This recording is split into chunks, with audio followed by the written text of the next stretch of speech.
Байцгаана уу их хүнд үзэгчтэй. За, терминалийн чөлөөтэй ярилцлага Монгол телевиз терминал 1 TV студиэс улс орон даяар шууд хүрэхэд бэлэн боллоо. Бид яг одоо Монгол телевизийн эфирээр болон Монгол телевиз терминал 1 гэсэн пэйж хуудасудаар мөн лайв бичлэгийг давхар үзэгчдэд түгээж байгаа. За ингээд өнөөдөр бид бүхэн их онцгой содон дугаарыг үзэж та бүхэндээ шууд хүрэхээр бэлтгэлээ. Энэ бол сүүлийн үед дэлхийн нийтийн дунд тренд болж байгаа Physical Asia шоунтай холбоотой ийм дугаар. Тэгэхээр манай улс орноос сонгогдож эх орноо төлөөлж Physical Asia шоунд оролцсон баг тамирчдын төлөөллийг бид өнөөдөр хүлээн авч уулзаж тухтай сайхан ярилцлагыг үзэж та бүхэндээ хүргэх гэж байна. Ингээд өнөөдөр манай студид уригдсан зочдыг би танилцуулъя. Гэхдээ хоёр зочин маань хараахан орж ирж амжаагүй байна. Хэсэг хормын дараа орж ирнэ. Ирсэн нэг зочноо танилцуулъя. Жудо бүхийн үндэсний шигшээ багийн тамирчин Адьяа Сүрэн. Сайн байна уу? Сайн байна уу? Энэ өдрийн мэнд хүргэе. Баярлалаа. Бидний урилгыг хүлээн авч ирсэнд баярлалаа. Тэгээ юуны түрүүнд бас баяр хүргэе. Маш их бахархаж байна. За, баярлалаа. Шоунд орсны дараа ер нь маш олон одоо хэвлэл мэдээллийн хэрэгслүүдээр бас ярьцлага өгж байгаа байх их завгүй өдрүүд өнгөрч байна. Харин тийм сайхан бас нөгөө тэмцээнд яваад ирээд тэг яг ирсэн чинь яг нөгөө юунууданд давхцастай хараад ярьсан баахан хүмүүс ярьж байгаад сүнхэрийг завгуулээ. За нөгөө хоёр зочин маань ороод ирсэн юм чинь танилцуулъя. Spark Agency-гийн гүйцэтгэх захирал Монголын спортын сэтгэл судлаачдын холбооны ерөнхийлөгч бид бүхэн бас Сагсан бөмбөгийн мэргэжлийн лигийн тамирчин байсан гэдгээр нь дүлгөөнийгөө мэднэ. За мөн одоо Монгол улсын гавьяат жүжигчин, нарны циркийн жүжигчин Лав Гчир. За сайн байна уу хоёроо? Сайн байна. За бидний урилгыг хүлээн авч ирсэнд баярлалаа. Юуны түрүүнд бас та хэддээ баяр хүргэе. Бүх монголчууд та хэдээрээ бахархаж байна. Нэгдүгээрт, хоёрдугаарт дэлхийн нийтээр дэлхийн үзэгчдийн дунд бол бас маш их фэнтэй болцгоосон байна. Тэгээ юуны түрүүнд бас баяр хүргэе. Бидний урилгыг авч ирсэнд баярлалаа. За баярлалаа, бидрийг энэ сайхан нэвтрүүлэгтээ оролцуулсанд бас баярлалаа. Хэдүүлээ Physical Asia одоо шоу нэвтрүүлгийн талаар өнөөдөр 2 цагийн турш буюу 16 цаг хүртэл студидээ ярилцсан. Тэгээд аль болох та хэд маань бас өмнө нь одоо яригдаагүй их олны одоо дунд бас нээлттэй биш байсан сэдвүүдийн талаараас бид хэдтэй ярилцах юм боломж байна. Тэгээд юуны төрөнд бас яг энэ Physical Asia шоунд Монгол улсын баг тамирчид орох болсон шалтгааныг үзэгчдтэйгээ хуваалцъя гэж бодож байна. Бас их сонин тохиолоор манай монголчууд орох боломж бүрдсэн юм байна лээ. За Монгол телевиз болон терминалийн одоо үзэгч сонсогч та бүхэнд энэ өдрийн мэндийг хүргэе. Дүлгөөн байна. Тэгээд бид бүхний одоо хүссэн хүлээсэн энэ гайхалтай мэдээг бол яг одооноос жил хагасын өмнө бид бүхэн одоо мэддэж бөөн баяр хөөр болцгоосон. Тэр мөчийг яг одоо санаж байна. Тэгээд манай Spark Agency-гийн төслийн багийн зүгээс бол хамгийн анх одоо Physical 100 гэдэг энэ шоунд Монгол 50 тамирчин болон Солонгос 50 тамирчин ингэж хоорондоо дүүл байдлаар өрсөлдвөл бүр илүү сонирхолтой болох юм болов гэдэг үүднээс одоо яг л ингэж ширээ төрж сууж ярилцаж байсан тэр мөчөөс одоо яг энэ төслийн санаа манд гарч ирсэн. Тэгээ бид бүхэн ч гэсэн яг тэр төслөө бэлдээд Монгол улсынхаа нөгөө гол ялгарал, онцлог, үүх, түүхээс ахуулаад бид бүхэнд ийм тамирчид байна гэд бүх тамирчдын листтэйгээ бол анх явуулж ирсэн. За тэгэхэд бол яг одоо энэ шоуны болон Squid Game гэдэг гайхалтай төслүүд яард гадаг үндсэн найруулагч Жан Хогийн бид нартай юм богино хугацааны одоо видео колл их юм цаг товлоод тэгээ бид бүхэн чинь бүр маш их баярлаад бүгдээрээ компьютер дээрээ суудсан, багаараа суудсан, нөгөө хүн чинь машин дотроос анхны ярилцлага ингэж эхэлсэн. Тэгээд аль хэдийн болол Physical 100 нэвтрүүлгийн эхний дугаар бүх юм дуусчихсан. Одоо season 2 маань зураг авалт маань дундаа явж байна те. Гэхдээ season 3 буюу Physical Asia дээр хамтарч ажиллах боломжтой байна. Гэдэг ийм мессежээс бол цаашдаа одоо хамтын ажиллагаа эхэлсэн гэсэн. Тэгээд бид бүхэнд бол хад бас яг тэр эцсийн 8 дахь Азийг одоо төлөөлөх 8 орны эцсийн 8 дахь сонголтонд байсан улс орон донд Монгол бас байгаагүй. Өөх тийм үү. Яагаад гэвэл тэнцээ чи одоо хүн амынхын тоогоор боцсон ч гэсэн одоо энт хийгч гэдэг юм уу те Малайз гэдэг юм уу зөндөө одоо Ази улсууд байгаа шүү дээ. Бас мэдээж нөгөө арилжааны одоо шин чанартай бас бизнесийн тэр тодорхой нөхцлүүднээс орж ирэх байх тийм ээ. Одоо үзэлтийн тоо тухайн одоо улс орны тэр нөгөө нийт үзэгчдийн тэр оруулах орлого гэдэг олон зүйл хамааралтай байдаг. Мэдээж хэрэг яг нөгөө үзэлтийн тоо те. Тэгээд төлбөрөө төлөөд үзэж байгаа тэр тухайн орон нутгаас хичнээн хэрэглэгч хандж ийн гэдэг тэр зүйл бол мэдээж иш маш нэгдүгээр тавьж шалгах. Монголчууд бол нөгөө Facebook-ийн хэрэглэгээрээ бол сая гайхууллаа штэ. Netflix дээр орсон постн дээрх одоо реакшнаас болоод тэрийг одоо шууд харах боломжтой тий. Тэгэхээр одоо яг нөгөө мэрэгжлийн зүгээс яг худалдаж авч ороод бүрэн ирэхээр үзэж байгаа тэр тоо бас маш чухал байгаа. За тэгэхээр энийг бас үзэгчид маань их ойлгох бөгөөд хүндэтгэн авч үзэх их чухал одоо үнцэг бас гарч ирж байгаа гэж харж байна. Яагаад тэгэхээр бидний хувьд одоо 3 сая гаруй хүн амтай жижиг улсын хувьд Physical Asia Show-нд 8 орны нэг болж орж байгаагийн цаана мэдээж урьдчилаад орсон байгаа боловч дараачдын үүд хаалгыг нээлттэй байлгахын тулд албан ёсны платформ дээрээс төлбөрөө төлөөд оюуны өмчийн эрхийг хүндэтгээд авч үзэх нэг чухал байна гэж байна. Тийм ээ. 3.5 сая хүн амтай улс яагаад сонгогдох болсон шалтгааныг л одоо үзэгчид сонирхчод та бүхэн харуулах хэрэгтэй гэсэн. Эх орон сэтгэлгээ бас энэчнээс эхлэх баха. Тийм ээ. Хулгаагаар ч юм уу одоо ямар нэгэн суугаар дамжиж орж ирсэн юм. За одоо магадгүй тэр Netflix дээр нэг хүн мөнгө төлөөд үзэхэд тэрийг хүн бичлэг аваад хийгээд сошиал дээр тавина гэдэг маань одоо бас эргээд бидний нэр хүндэд нэг жоохон таарах юм болох гээд байна гэж ойлгож байна шүү дээ. Аль хэдийн нөгөө Netflix-ийн зүгээс монгол хадмалтай, монгол хэлээр нь ингээд оруулчихсан байгаа учраас ахаад нөгөө дамлаж цааш нь зарж байгаа ч юм уу хулгаагаар шууд хулбарлаж байгаа тэр сайтуудаас аль болох үзхийг татгалзаач гэдгийг л бид бүхэн уриалаад байгаа. Тэгээ гол нөгөө долоон буудалтайгаа долж юм ч юм уу хөдөө орон нутгаач үзэх хүсэлтэй орхон баяр арслан манай бусад оролцогчдыг дэмжих хүсэлтэй юм хүмүүс байгаа. Гол нөгөө Netflix-ийг хэрхэн ашиглах вэ гэдгийг бас ойлгохгүй байгаа хэрэглэгчид ч байгаа. Тийм учраас бас манай гэтлэхийн зүгээс одоо Netflix-ийг хэрхэн татаж, хэрхэн суулгаж, хэрхэн бүртгүүлж ашиглах вэ гэж бас энэ заавар хийж бас гаргацсан байна. За тэр хаана байрч байгаа? Магадгүй одоо хөдөөнөөс үзэж байгаа үзэгчид маань бид нар яг Netflix дээр төлбөрөө төлөөд үзье гэж одоо бодох юм бол ямар алхмыг хийх вэ? Тийм манай Spark Agency Mongolia гэсэн пэйж утас дээр байршиж байгаа. Тийш ороод үзвэл та бүхэн ерхий бүх ойлголтоо авчна. Тэгээд яг үндсэн суугаас нь үзснээрээ тэр нөгөө зураглалын хувьд, дүрслэлийн хувьд, тэ дуу хөгжим, мэдрэмжийн хувьд бол бүр тис өөр мэдрэмж авна гэдгийг л амлаа. Netflix дээр Монгол хадмалтай шоу үзсэн чинь тэгтээ айгүй гоё юм байна шүү дээ. Урд нь чи ингээл дүрсээ харах гал нэг тэ сабтайтлаа харах гал ер нь ингээл анхаарал ингээл хуваагдaltaй байдаг байсан бол яг Монгол хадмалтай дээрээс нь бүр монгол хэлийг Netflix дээр ингээд бид нар сонсож үзэж ойлгох бол маш гоё байсан. Тэгээд ер нь би бол айгу баярлаад ингээд догтлж үзсэн. Тэгээд догтлж үзсэн энэ шоуныхаа оролцогч нартай өнөөдөр бас уулзж байгаадаа туйлын их баяртай байна. Гавьяц жүжигчийн лавг очрын хувьд одоо хамгийн анх шоунд орох саналаа яаж хүлээж авч исэн бэ? Мэдээж одоо агентлагийн зүгээс Монголын бас томоохон гэсэн тамирчид руу эх орноо төлөөлж чадхуйц хүмүүс рүү төрүүлээд холбогддог байх тийм ээ. Агентлагийн зүгээс тэгсэн бэлгүй. Бид бүхэн чинь ингэсэн. Нийтдээ бараг 200 гаруй тамирчдын лист байгаа шүү дээ. Монголоо бүрэн төлөөлөх үз гэдэг юм уу те. Тэрэн дундаасаа одоо Netflix-ийн зүгээс бол жишээ нь тамирчдын ёс зүй гэдэг юмыг хамгийн их эрхэмлдэг. Тухайн тамирчны одоо талбайн гадна өөрийнхөө спорт дээр ямар ёс зүйтэй юм бэ? Өмнө нь бүр багтаа ч юм уу хин нэг бүлэдж исэн юм уу? Гэх мэтчлэнгээр бүр маш нарийн шалгууруудтай. Хоёрт нь бол тухайн эх орны онцлогийг жишээ нь бүрэн харуулж чадах уу? Мөн тухайн спортын төрөл байна уу? Урлагийнхан. Үзэлт хандлт нь тухайн улстай хэр өндөр зэрэгтэй байгаа юм бэ гэдэг эдгээр зүйлсийг л ерөөхдөө чухалчилсан гэдэг ойлгож байна. Яг л тэгээд тэр шалгуурын дагуу бид нар бол Солонгос талтай, Netflix талтай үндсэн найруулагчид болон продакшн багийнхан нь ирж Монголд ирж уулзалтууд хийхэд нийтдээ бол нэг 36 гаруй тамирчинтай 3 шатны юм ярилцдаг уулзалтыг хийгдсэн.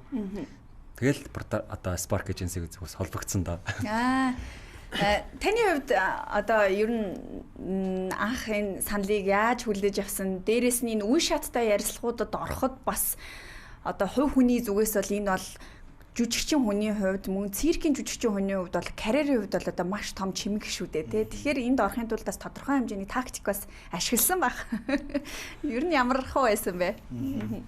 За энэ анх 24 оны 7 сар л 8 сарын үед холбогдсон.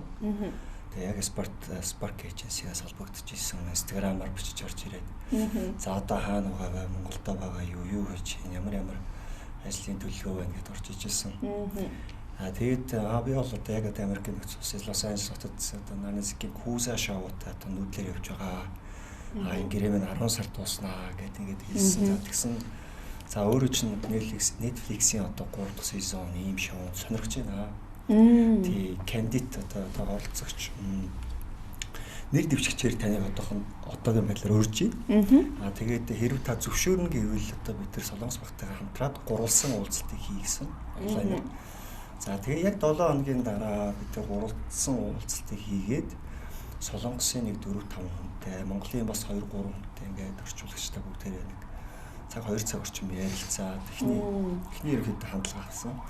Түүнээс хойш 10 сар тэндээ ажиллаа дуусгаж чаад Монголдо ирээд дахиад бас ярилцлаганд ороод сүүлийн 2 шатны ярилцлаганд ороод тэгээд яг эцсийн байдлаар ерөөхдөө confirm болоо за явах юм байна гэдэг дээр яг төвлөрсөн. Тэгээд мэдээж дэлхийн талбартай энэ мундаг шоуны нэг хэсэг болоод тэр цэцмэ Монголынхаа гайхамшигтай тамирчтай мөр зэрэгцээд улс орны сурталчилна гэдэг бол хамгийн сайхан хувь завшаа. Тэгээд би бол тухайн үед маш их баяртай байсан. Одоо шоу эхлээд бид нар эхний эпизодуудыг харж байхад таны талаар бусад улс орны тэр спортын атлетууд хөөх урлагийн үе юм шүү дээ. Эсээ шүү дээ. Эсээ шүү дээ. Тэгээ Монголын эсээ байна. Тэнгүүт нэг тийм одоо ер нь зарим тамирчдын зарим улс орнуудын одоо төсөөл бол шал өөр байсан мэл шүү дээ. Дандаа ингээд амар хүчний энэ даалгаврууд байх юм байна гэж бодоод бас ингээд дээрэс нь урлагийн өмсгөлтэй хүн орж ирсэн чинь жоохон гайхаж хүлээж авч ирсэн. Гэхдээ урам хугалаагүй маш сайн одоо үзүүлэлттэй даалгавруудыг гүйцэтгэсэн гэдгийг та бас өөрөө ч гэсэн илэрхийлсэн байлээ. Тэнгүүт одоо сэтгэл зүйн хувьд ийм спортын тамирчидтай том биетэй тийм бие бэлдрийн хувьд хүчтэй хүмүүстэй яг нэг баг болж байгаа боловч нөгөө багийн хүмүүсийн одоо харцах хандлага ер нь танд яаж мэдэгдэжсэн бэ? Мэдээж одоо өнөөдөр бид нар Netflix-ийг үзэхэд Солонгосын багийн reaction тэр гэлсэн тий сайн юм уу ч одоо мөсөн ордны ханхуу юм уу гэл тий. Олон таамаглал гарч ижсэн. За зарим нэг нь болохоор цэг чинь бас нэлийн одоо бэлтгэлийн хувьд бол айгүй өндөр шатны бэлтгэлтэй байдаг. Зарим нэг нь нэмэх хүмүүс байсан. Тэгээ зарим нэг даалгавартай болж байгаа яг багт хэрэгтэй хүний нэг болно гэл. Яг тэр таамгийн дагуу одоо та бүхэн үзээ явж байгаа. Тэгээд баг тус бүрт хүн бүрийн оролцоо маш их чухал шаардлагатай байсан. Одоо тэрний нэгэн байдлаар миний одоо олон жилийн циркт бэлтгэл хийсэн, туршлагацсан тэр бүх одоо чадвар маань бидний физикал зууд бас хувийн нэмэр оруулахад маш өндөр үйл бас гүйцэтгсэн. Тэрэндээ ч би бас баяртай байгаа. Тэгээд яг ороход мэдээж харахгүй нөгөө маш том өмнөх сезонд орсон мундагчуд байсан. За Австрали, Туркийн баг нэлээд биер хүү байсан тий. Чингээр харахад Монголын баг бол арай хөнгөндөө ордог байхгүй. Тэгээд ерөнхийдөө эхлээд ороход бол мэдээж л эмээх зүйл байлгүй л яг ямар даалгавар ирэх бол дандаа контакттай даалгавар ирэх юм бол бас хэцүү тий. Эхний даалгавартай адилхан. Тэгээд үе шат болгон ахисаараа байгаа. Эхний шатн дээр ч гэсэн контакттай даалгавартай монголчууд ямар ирэмгий вэ? Тэгээд тэрэн дээр заавал одоо нөгөө жингийн ялгаа гэдэг зүйлийг одоо маш зөв байдлаар менеж хийж болох юм байна гэдэг зүйлийг бас манай багийн яг тактик. Бусад багийн тамирчид ч гэсэн энийг олж харсан. Тэгээд шат болгоны дээр бол бид нар бол өөрөө өөрсдөө гэсэн тактикаар сайн боловсруулж. Ёстой нөгөө нэг баг даалгавар болгон тэр багийн эдис бол жинхэнэ ажилласан. Тус бүртээ маш өндөр үүрэг оролттой байсан. Physical Asia эхлэхдээ хамгийн төгс бие билдрийг уралсан Азийн улс орныг шалгаруулнаа гэж хэлдэг шүү дээ. Тэгээ манай Монголын баг тамирчид орж ирэхэд би Азиас үрингээ хараад айгүй ингээ бүр бахархах сэтгэл төрсэн байхгүй. Одоо яагаад гэхээр ерөнхийдөө Аз эмэгтэйчүүд дэлхийн дунджаас ингээд өндрийн харьцуулалтаар бол Аз эмэгтэйчүүд л их намхан байдаг тий. Дундаж өндөр нэг 150 160 см-тай байдаг. За тэгээд дээрэс нь бас нэг одоо соёлын зөрүүнээс гэх юм уу нэг юм бас нэг жоохон хөвшмөл ойлголт байх гэдэг л дээ одоо Азууд Европ хүмүүсийг хараад ч юм уу шаруудыг хараад ч юм уу бага зэрэг бие билдраас нь сүрдэх жоохон өөрсдийгөө нэг дутуу үнэлэх аль эсвэл одоо энэ тэнцэж чадахгүй дээ гэх нэг жоохон тийм имэйлт бол байдаг. Гэхдээ Азиас өрнгээ гарч ирэхийг хараад би айгүй бахархсан. Хөөх Монгол эмэгтэйчүүд чинь ийм гоё нуруулаг, өндөр биетэй бие билдрийн хувьд ийм хөгжилтэй яг одоо атлет хүн гэж ямар байх уу гэдэг тэр сүр хүчийг харуулж ирсэн. Тэгээ би чи өөрөө их тийм жижиг биетэй хүн байхгүй юу. Тэгээ энэ тэнд ингээл өөх ямар жижигхэн яасан туранхаа ингээл зингүү заримдаа ингээд өндөр нуруутай хүмүүсийг хараад ямар гоё жоохон өндөр байсан болмол гэж айгүйх бодогддаг. Тэгээ таны хувьд ч гэсэн ингээ бусад тамирчидаас хараад хэлжсэн тий. Хөөх эмхтэн хүн гэхэд ийм өндөр юм уу? Гэрийнх нь их юм өндөр нуруулаг хүмүүс байдаггүй. Нэмэх 90 кг-д барилддаг штэ тий. Нэмэх 78. За. Тийм манай гэрт ерөөхдөө би бол хамгийн өндөр нь. Тий ер нь ингээд Монголд ингээд ер нь ингээд бэлтгэл хийгээд нэг эмэгтэйчүүд ингээд бэлтгэл хийгээд бол би ер нь ерөөхдөө өндөртөө ордог байхгүй. Тэгээд байжгаад сайн нөө физикал айзад ороод тэгсэн чинь хандаас манай хандаа бүр амар өндөр. Би чинь тийм өндөр хүмүүстэй ер нь гэж байн хамт байдаг болохоор хандаас бүр амар өндөр. Надад бас эвгүй бас мэдээ төрж илээс. Хандаа бас айгүй өндөр юм байлээ. Хандаа жилөөтэй ярилцлагад өнгөрсөн жил орж исэн. Тэгээ би бол баг хандаагийн энэ хавцаанд татчихсан. Бид ч гэсэн хажууд зогс. Би хажууд зогсож байгаа юм байна гэж. За миний тө баяр хүргэе. Харин тий айгүй өндөр. Тий. Тэгээ Азия маань тэр бусад улс орны эмэгтэйчүүдтэй ингээд хамт даалгавар гүйцэтгэх сэтгэл зүйн ямар байсан бэ? Одоо жудогийн тамирчин хүн бол мэдээж байнгын ялалтын төлөө дандаа юм өөрийгөө зоригжуулсан дотор нь бол өстой нөгөө манай багийн нэр шиг тийм дайчин сэтгэл зүй бол нуугдчих байдаг байх. Гэхдээ ийм төрлийн шоунд ороход бүх хүн ер нь өөртөө одоо би юундаа итгэнэ гэж ер нь тийм сэтгэл зүйтэй байсан бэ? Тэгээ ерөөдөө би ч нөгөө нэмэх 78 кг гэхээр 78-аас нөгөө хязгаар үдээж хийчихэж болдог аахгүй. Тэгээд бүр манай нөгөө Европын бүр 180 кг-тай хүнтэй барилдаж исэн. Тийм болохоор нөгөө нэг том хүмүүстэй барилддаг болохоор нөгөө надад хамгийн амар нөгөө бага жинтэй хүмүүс байдаг аахгүй. Том жинтэй хэлээс хамгийн бага жинтэй хүмүүсэндээ ерөөдөө одоо эмэгтэйчүүдийн нэмэх 78 гэдэг бол хамгийн дээд чинь. Эрэгтэйчүүд дээр нэмэх 90 нэмэх 100 гэж явдаг тий. Тийм болохоор нөгөө очиход нөгөө яг нөгөө кроссфитийн булчинлаг билдрийн хувьд айгууд зөрүүтэй хүмүүс байсан ч гэсэндээ давуу тал бол угаасаа миний хувьд хүч болохоор хүчтэй нэр нь төвчээр болохоор тийм тэрийг л угаасаа урдаа байна л гэж батсан л да. Тийм хөнгөн жинтэй хүн надад нөгөө амар байдаг болохоор тэр талаасаа л их бодсон л да. Нөгөө талаасаа бодвол угаасаа нөгөө нэг билдрийн зөрүү угаасаа амар их угаас тэр чинь ажиллах чадвар ч юм уу тэд нар чинь богино хугацаанд урт хугацаанд ч юм уу ингээм тесрэх амар юутай болохоор би бол тэг ямар ч хамгийн эхлээд бол хөнгөн жинтэй үнтэй угаасаа барилдаж хамгийн амархан байдаг учраас тэгээд тэр талаа барайл явсан. Одоо та хэд маань бас маш хатуу гэрээг бол байгуулсан байх тийм ээ. Магадгүй одоо шоуны цацагдаагүй дугааруудын талаар, тэдгээрийн даалгавруудын талаар, тэр сорилтуудын талаар бол хэвлэл мэдээллийн хэрэгсэлд олон нийтэд одоо задлахгүй хатуу үргийг ер нь хүлээсэн баг. Тэр гэрээ контрактын хувьд ер нь төлгөнөө ямар байдаг вэ? Маш хатуу шаардлагуудыг ер нь тавьдаг байхаа тийм ээ. Тийм. За ялангуяа оролцогчтой болвол яг л нөгөө үндсэн Холливуудын кинод оролцдог жүжигчтэй хийдэг гэрээ шиг маш хатуу юм гэрээ хийж байгаа. Тэгээ үндсэн одоо аль биесны агентлагтай ч гэсэн Spark Agency-тэй ч гэсэн тэгэхээр нууцлалын хувьд маш өндөр зэрэглэлт хийж байгаа. Тэр бүхнээс болоод суралцах зүйлс бас маш их юм байлаа. Тэгээд бид бүхний хувьд ч гэсэн яг 1 жил хагасын хугацаанд одоо энэ бүхнийг нууцлж дотроо хадгалах үнэхээр бас хэцүү байдаг юм байна. Их удаан өнгөрсөн. Тэгэл эхний дугаар цацагдахад сая ингээл бөөндөө цуглаал анхны югаа үзэхэд яг тэр хэсэг болоод үнэхээр яг ингээд дотроос хамаг юм гараад айгуу гоё байсан. Одоо гэрээ хийгдэх хүртэл маш их процесс өрнөж байгаа шүү дээ тий. Энэ болгон дээр Spark Agency-гийн хамт олон бол одоо арын албыг бол маш сайн гүйцэтгэсэн байж таараа. Тэгэхээр Spark Agency-гийн хувьд байгуулагдаад удаагүй ч гэсэн бас ийм том шоун дээр орох тэр гол одоо гэрээ контрактны асуудал, өөр бусад одоо тэр бизнес талын асуудлыг хариуцна гэдэг бол чамгүй амжилт, энэ бол маш том амжилт. Тэгээд яагаад Spark Agency-г бас байгуулах болсон бэ? Одоо тамирчин хүний хувьд бас одоо спортын бизнес, спорт дагсан энэ мөнгө тийм ээ энэ хөгжилтэй их холбоотой байдаг учраас яг тамирчин хүний сэтгэл зүг хамгийн сайн ойлгож байгаагийн хувьд ер нь дараагийн шатанд гараа ил гэж бодсон баг та. Тийм. За миний хувьд болохоор 2013 онд Viral Agency гэдэг маркетингийн агентлагийг анх үүсгэн байгуулжсэн. Тэгээд Viral Agency маань ч гэсэн Монголдоо бас нэлээд танигдсан юм агентлаг байгаа. Тэгээ 20 оноос хойш буюу яг энэ Spark Agency-г тусдаа бие даасан мөн төрөлжүүлсэн байдлаар үүсгэн байгуулж явж байгаа. Манай гол төрөлждөг одоо үйлчилгээнүүдийн нэг бол яалтчгүй спортын бизнес, спортын маркетинг байгаа. Бид бүхэн Монгол улсад зохион байгуулагдж байгаа олон улсын тэмцээн уралдаан, мөн одоо мэргэжлийн багууд, волейболын дээдлийг, саксон бөмбөгийн дээдлийг гэх мэргэжлийн багуудын маркетинг контентыг бол хариуцсан ажилладаг. Тэгээд энэ маань ч гэсэн яг энэ төсөл дээр бол хамгийн том давуу тал болсон.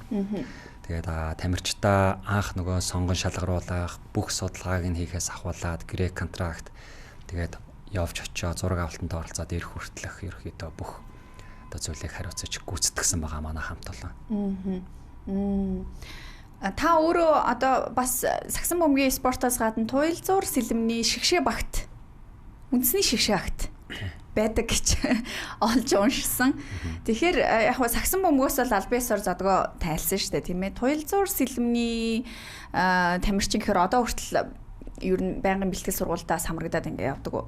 Тэ саксон бөмбөгийн спортоос би яг мэргэжлийн дээдлих тоглоо 16 жил тоглоод энэ улирлаас эхлээд аль биесээр зодог тайлж байгаа.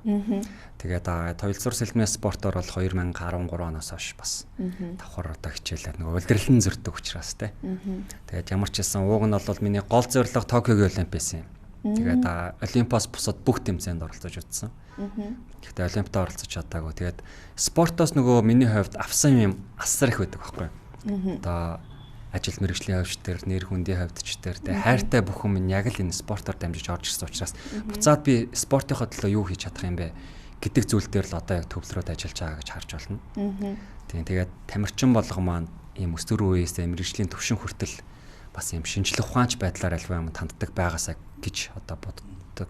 Тэр ч үднээс яг энэ спортын шинжлэх ухааны институт тэр дундаа спортын сэтгэл судлалыг бол нэлээд хөгжүүлэх гэж ажиллаж байна. Ер нь спортыг шоу-бизтэй уяхан ач холбогдлыг бол бид нар мэдж байгаа тий. Спортын ертөнцид эргэлддэг мөнгө бол бас энэ индастри бол өөрөө маш том гэдгийг бол бид нар мэддэг хэдий ч манай Монголд бас төдийлөн одоо хангалттай сайн одоо хөгжиж бас чадахгүй байна. Саяхнаас л манай саксон бөмбөг маань дээдлигийн тэмцээнүүд маш гоё зааланд болдог боллоо. Их том гэрээнүүд хийгддэг боллоо. Том спонсорууд авдаг боллоо. Тэрнээс өмнө бол бид бас ингээл гарц гаргалгаагаа хайгаал ингээл явж байсан. Тэгэхээр ер нь спорт, шоубиз хоёр хоорондоо уялдахын ач холбогдол юу юм бэ? Дээрээс нь 3.5 саяхан хүнтэй ийм жижиг зах зээл дээр бид нар ер нь ямар стратегиэр яаж ажиллах ёстой юм бэ? Нэг талаасаа тамирчид, нөгөө талаасаа бизнесүүд, нөгөө талаасаа үзэгчид гурийн хамтрал ер нь ямар байвал бид бүхэнд аль алинд нь өгөөжтэй вэ? Спорт болон entertainment энэ хоёр үг бол дэлхийд дахинд ерөөсөө яг л хоршоог шиг байн хамт явдаг ийм салбар. Тэгээд Монголын нөхцөлд бол одоо бид бүхэн одоо мэргэжлийн тамирчид гэсэн хэдий болтол те гуйлахын системээр буюу тэмцээнд одоо бэлдэх цаг хугацаагаа өөр юмд одоо ивент итгэгч ч юм уу те спонсор байгуулах хайхад зарцуулаад ингэж явах юм бэ. Тэгээ альва нэг газраас ивент итгэлэг аваад олон улсын тэмцээн уралдаанд явлаа гэхэд тамирчин болсон хойно хожигдно. Тэнгууд тэр хүмүүст юм нэг өртөө мэдрэмж гэдэг юм уу те айгүй хэцүү байхгүй буцаад Монгол улс руугаа бүр ирэх үү яах уу гэдэг ийм мэдрэмж хүртэл мэргэжлийн тамирчдад тулсаарч байгаа те. Тэгэхээр энэ зүйлийг аль болох яаж богино хугацаанд одоо бизнес буюу нөх хөрөнгө оруулагч талтай холбох вэ гэдгийг л одоо ерхийд нь чиглүүлж яваад байгаа. Тэгээ манай компани зөв сая бас 9 сард спорт Investment and Expo Forum гэж зохион байгуулсан.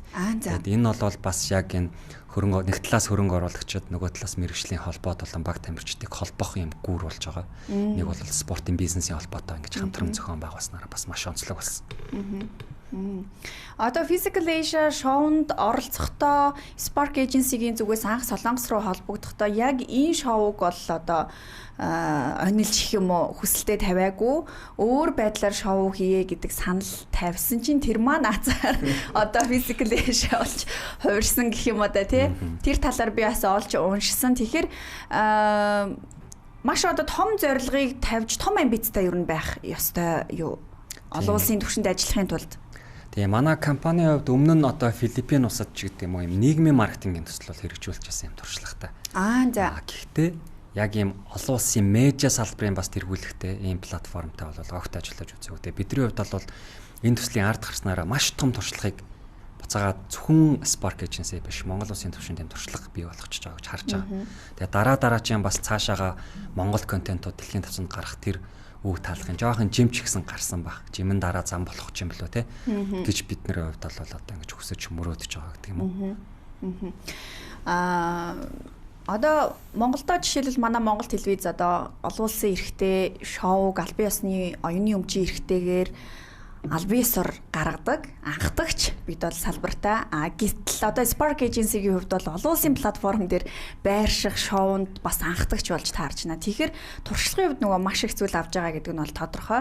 Гэхдээ форматын хувьд ч юм уу одоо тэдний ажиллах арга барил, ноу хавын хувьд та хэд маань бас аюу их зүйлийг олж авч харж байгаа ах. Ер нь онцлогтой юмнууд юу байсан бэ? Одоо биднэрт хэлэх боломжтой. Ер нь нэг ийм юм байлээ гэж одоо ярих боломжтой хүрээндээ аль болох одоо сайн мэдээлэл үгүй гэвэл юу хэлэх вэ? Солонгос улс бол өөрөө энэ entertainment шоуг бол бараг л тэргүүлж эхэлж байгаа ийм улс орн болчихж байгаа. Тэгэнгүүт бид бүхэн тэдний хийж байгаа контентын одоо зүгээр л нэг үзэлтийг нь биш агуулгах талаас нь аяйгуу сайн судлах хэрэгтэй байна. Тэр бол солонгос хүүхдүүд, залуучууд хэрхэн одоо хүмүүжиж өсөж торних вэ гэдэг тэр зүйл рүү бүтэн чиглэсэн байдлаар ингэж контентууд төлөвлөгөөгөө хийдэг юм байна. Өнөөдөр бид бүхэн ч гэсэн одоо ингээд оролцогчтойгоо гадуур явхад хүүхэд залуучууд ирээл хамтдаа зураг авахуулаад те.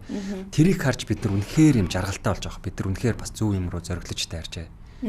Тэнгууд Монголын нөхцөлд байгаа бид бүхний хүүхэд үзэж байгаа тэр контентууд яг юу харуулж байна? Тэ? Зохиолын хувьд яаж байна? Бид нар одоо эдийн болтол одоо гэр бүл салч гэдэг юм уу те? Аригтаарс нөгөө л ингээд бүтэхгүй амьдралын талаар юмудаа үзүүлээд авах. Харин одоо энэ шоу чинь жишээлбэл Physical Asia гэдэг шоуг хүүхэд залуучууд үзснээр ядчил ийм спортын соёлоор гоёх юм мэдрэмжийг авч байна. Тэр ирээрээ өөрсдийн эрүүл мэндэд одоо ингэж хөрөнгө оруулах ийм үндэслэл бий болж байгаа. Тэр нь л ерөөсөө одоо энэ нийгэмд бүтээж байгаа хамгийн том зүйл байна. Хүүхдүүдээ хүн болгон л одоо ярьдаг штэ гар утасны донтолт, дэлгэсний донтолтоос бид нар хэрхэн хамгаалах вэ? Дэлхийд шалгарсан арга нь спортчууд. Тийм учраас яг гэр бүлэрээ үзэж сууж байгаа, найз нөхдөөрөө үзэж сууж байгаа энэ нэвтрүүлгийг ингэж зорж байгаа хүмүүсийн хувьд бол бүр үнэхээр юм үнцэн бүтээж чадж байгаа. Дээр нь Монгол гэдэг улсыг зөвхөн Азийн түвшинд биш дэлхийд даяар ингэж таниулж чадж байгаа. Буцаад эргээд нөгөө альва улсынхаа нөгөө төсөвт ямар нэгэн дарамтгүйгээр ийм гой боломжийг сурчлах боломж олцсонд нь л бид бүхэн бүр маш их талархав ш та. Бидний хувьд гэдэг юм уу манай хамт олонны хувьд хамгийн том ялт бол энэ л бол. Монголоос нийт хэд орчим хүн Солонгост очиод яг зураг авалтын үед байсан бэ? Мэдээж одоо багийн тамирчдыг халамжлах, эрүүл мэндэд нь анхаарах, бусад зүйлсүүдийг одоо зохицуулахад бас цөөнгөө хүмүүс дагалдаж явсан байж таарах байхаа. Аль эсвэл зураг авалтын үед одоо тамирчдыг хайрлж халамжлах, эрүүл мэндэд нь анхаарал тавих саяны энэ хийсэн зүйлсүүдийг Солонгосын багаас гаргадаг уу? Монголоос бүтэн баг болж ингэж ер нь явдсан болов? Очроохан. За яг тэр нарын албаны эмч одоо мейкап гэдэг юм уу бусад бүх зүйл бол тэр Netflix-ийн баг Кore Солонгосын продакшн хариуцдаг юм лээ. Жолооч гэдэг хоол унд гэдэг. За тэр ч байтугай нөгөө бидний булчингийн рекордер зориулсан массажист хүртэл. Хөөх ямар гоё юм тий. Тийм нөгөө даалгавар болгоны дараа бид тэр массаж recovery авдаг. Тэгэд ер нь бол бид нар бол хангамжуулсан нэлийн сайн хангалттай байсан. Тэгээ Монголоос бид нар чинь 8 л явсан. Одоо 2 туслах тамирчин гэх юм уу тий. Сэлгээний 2 тамирчин гэсэн үг тий. Тэр хоёртойгоо явсан. Тэгээ ямар нэгэн зүйлд ямар нэгэн байдлаар одоо эхний 2 даалгаварт бэртгэд тэд нар маань зөрж орохоор тийм тактиктэй явсан. Зураг авалт нийтдээ 21 хоног үргэлжилсэн гэж уншсан. Тэгэхээр 21 хоногийн хугацаанд бол маш олон даалгавруудыг гүйцэтгэж байгаа. Гэхдээ яг зураг авалтан дээр ингээд мэдээж тэр ингээ монтажлаа зураг авалтыг бол жижигсгээд богиносхоод хамгийн одоо итэвхтэй хамгийн сонирхолтой гэсэн хэсгүүдийг оруулж байгаа шүү дээ. Даалгавар гүйцэтгэх хоорондын одоо хугацаа ч юм уу амрах хугацаа зураг авалтын хуваарийг юу нь яаж одоо тавьж исэн бэ? Тэр хооронд их ядралт авах ч юм уу эсвэл одоо бие нүхэн сэргээхдэггүй байх ч юм уу эсвэл одоо яг бүрэн хүчин чадлаараа биеийнхаа хүчийг гаргахгүй байх вэ гэсэн тийм шахуу хуваар ч юм уу тийм бэрхшээл байсан уу? Энэ 21 хоногт тийм том нүсэр шоу хийн гэдэг бол цаг хугацааны үед бол маш богино юм байна. Тэгээ бид нар бол тэнд чинь бүр 24 цагийн зураг авалттай өдөр хүртсэн. 2-3 удаа. Өглөө 7-д гараад маргааш өглөө 7 цагт орж ижсэн. Дээрээс нь чинь маш физикал, маш контакттай. Маш их чаленжтай тэмцээн. Тэгээд мэдээж одоо нөгөө спорт л учраас маш их контакттай учраас ямар нэгэн байдлаар нэг нь одоо бэртэх, гэмтэх тийм ээ түлхэх. За нэг айхтар сериесний бол бэртэл гэмтэл гараагүй ч гэсэн одоо шалбарах ч гэдэм үү тийм ээ янз бүрийн байдлаар эвгүй хэрэгэлтэйгээ харьцах гал ингээл бичлэг зогсох тохиолдол маш олон. Гэсэн хэдий ч яг эхлээд эхэлсэн цэг дуусах цэг хоёрыг яг л нэг адилхан ингүүл одоо тэмцээний ялсан тооцно гэл тийм. Тэгээ даалгаврыг бол маш сайн ойлгомжтойгоор бас хоёр орчуулагчтайгаар бид тайлбарж өгдөг байсан. Тэгээд хэрвээ янз бүрийн ойлгохгүй юм гарах юм бол бид тэр чихвчтэй. Дээрээс нь одоо тоглоомын дүрмийг танилцуулснаас гадна бид нар тактик боловсруулах бас нэг 2 минут. Одоо тэмцээний тус бүрт яг одоо ямар даалгавар биелүүлэгдэхээс хамаарагдаад 2-оос 3-4 минутээс махаа тий. Гэх мэтчлэн ер нь нүсрэл продакшн ажилт юм байлаа энэ бол тий. Ерөөсө баан мотор зогслоо гэхэд нэг устай альчууртай амж байж бүгд үрж ирээл зүгээр яхаар нэг хэрэг тэгэл ингээл ерөөсө бидний нөгөө эрүүл аюулгүй байдал тал дээр бол нэлээд тэгээ байнгын орчуулагчтай аа. Байнгын орчуулагчтай. Нүхэн одоо биеийн тэр нүхэн сэргэх хугацаа ч юм уу ядралтаа менеж хийх нь ер нь хэр байсан бэ ажил сүрэнгийн хувьд? Гэхдээ ерөөхдөө зураг авалт шахуу явсан ч гэсэн амрах цаг бол биднэрт хангалттай өгчсэн гэж бодож байна. Тэгээ нөхөн сөргийг бие махбодтой үед те. Тэгээ яг нөө үндэсний шгшээ багийн тамирчны хувьд бол бас хэдийнэ өндөр бэлтгэлийн доор шахуу хуваарын доор бол бас биеийн тассан байдаг баха. Тий. Тэр тал дээр бол асуудал байсан л та. Тэгээ яг нөгөө нэг баг зэргийн нөгөө бэртэлтэй бас хуучны бэртэл сэтрэх юмнууд бас баг зэрэг байсан л та тий. Зарим юм дээр тийм болохоор тэн дээрээ бас жоохон зөвөртэй байснаас бол бусдаараа бас ачаалт авах чадвар бас өндөр учраас тийм нэг асуудал байгаагүй. Ямар бэртэл сэдэрсэн бэ? Тэн дээр нэг жоохон бэртэл сэдэрсэн гэж. Одоохондоо ярьж болохгүй байна. Тийм тэн дээр бас тэгсэн гэж. Манай ажигч одоо нэг Солонгосын TikTok дээр Чингис хаан хэрвээ эмэгтэй хүн байсан бол гэдэг. Тэр нь аягүй сайн яваад байгаа шүү дээ. Гэтэ үнэхээр харин сүрдмээр байсан. Би бүр хараад ингээд айгүй гоё бахархах сэтгэл төрсөн баха. Хүн чинь нөгөө өөрт нь байхгүй зүйлийг өөр хин нэгэн дэлхийн хэмжээнд бүр олон нийтийн өмнө гаргаж ирэхээр айгүй бахархдаг юм байлээ шүү дээ. Тэгээ би яг миний нөгөө түрүүний хэлжсэн бодол вау нэрээ Монгол эмэгтэйчүүд Аз эмэгтэйчүүд ийм гоё том бие хаатай гэдгийг дэлхийн бүх улс орнууд үзэж байна гэж надад айгүй гоё санагдчихсэн. Дахиад нэг одоо асуух зүйл юу вэ гэхээр Physical Asia шоунд одоо орж байх үед та хэд маань зураг авалтын дундуур хоорондоо одоо ойлголцол ер нь хэр байсан бэ? Одоо их богино хугацаанд ч юм уу 2-3 даалгавар гүйцэтгэх одоо тактикийг 2-3 өнцгөөс ингээл бүгд хэлж байгаа шүү дээ. Тэгэнгүүт багийнхаа ахлагчийг ер нь илүү сонсох уу? Аль эсвэл тэр даалгавар дээр хин нэгэн хүн арай илүү өөрийн хичээлдэг төрлөөрөө онцлогтой байна. Тэрнийхээ үгийг илүү дагдаг ч юм уу? Ер нь тэгж ийсэн үү? Яаж ийсэн бэ? 2 минут бол бас их богинохон сонсогдож байна. Тий, нөгөө богинохон учраас маш их мэтгэлцэн их байсан. Гүй ингэн ягараа ингэн ингээд маш их мэтгэлцэн байсан. Гэхдээ явж бид тэр азарч гэх юм уу? Ямар нэгэн байдлаар бид тэр хамгийн гайгүй боловсруулсан зөв тактикийг барьж ажиллаад байсан. Ихэнхдээ бол мэдээж нөгөө багтаа хамгийн олон одоо их дэмжигдсэн санааг бид тэр одоо тэмцээнүүдээр ашиглаж ирсэн. Мэдээж одоо багийн ахлагчийнхаа үгийг яг нэг тэмцээн хийсэн үед сонслгүй яг уу. Тийм тэгээд ер нь бол хамгийн мэрэгэн санааг бүгд л дэмжсэн. Жишээлбэл эхний тэмцээн дээр би айгүйх санаа зовж исэн байхгүй юу? Нөгөө нэг байр булаацлах тэмцээн дээр тэрэн дээр ингээд жишээлбэл бусад багууд бол хэдэн минутын амралтыг авцсан. Тэр бол тамирчны хувьд бол нэг 5 минут илүү амрах, 10 минут илүү амрах бол маш их одоо нөлөөтэй байдаг шүү дээ тий.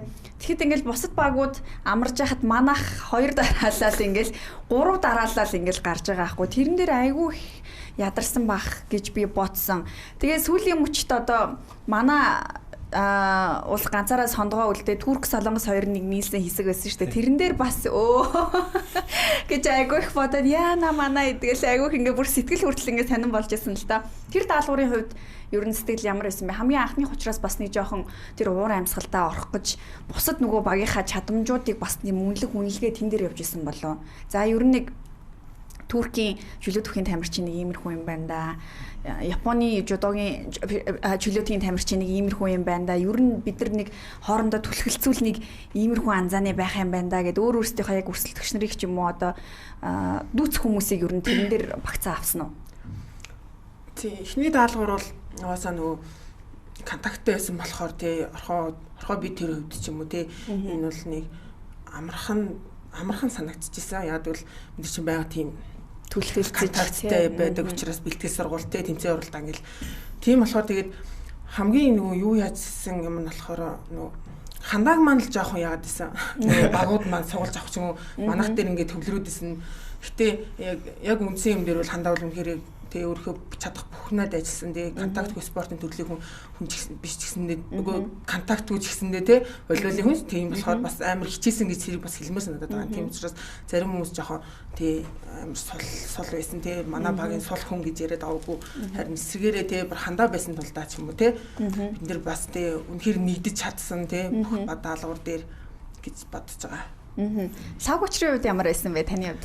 За яг нөгөө тэмцээн эхлээд мэдээж шууд л ерөнхийдөө нөгөө танилцуулга эхлээл ингээл тэнгууд бүгдээрээ бие биенийг скандаж эхэлж байгаа байхгүй жингийн хөвч тий. Тийм шүү дээ тий. Окей за би бол нэг тест хийх. За надтай тулах нөхдүүд нь энэ юм байна гэж шууд тооцоолж аваад тэрний илэрхий байсан.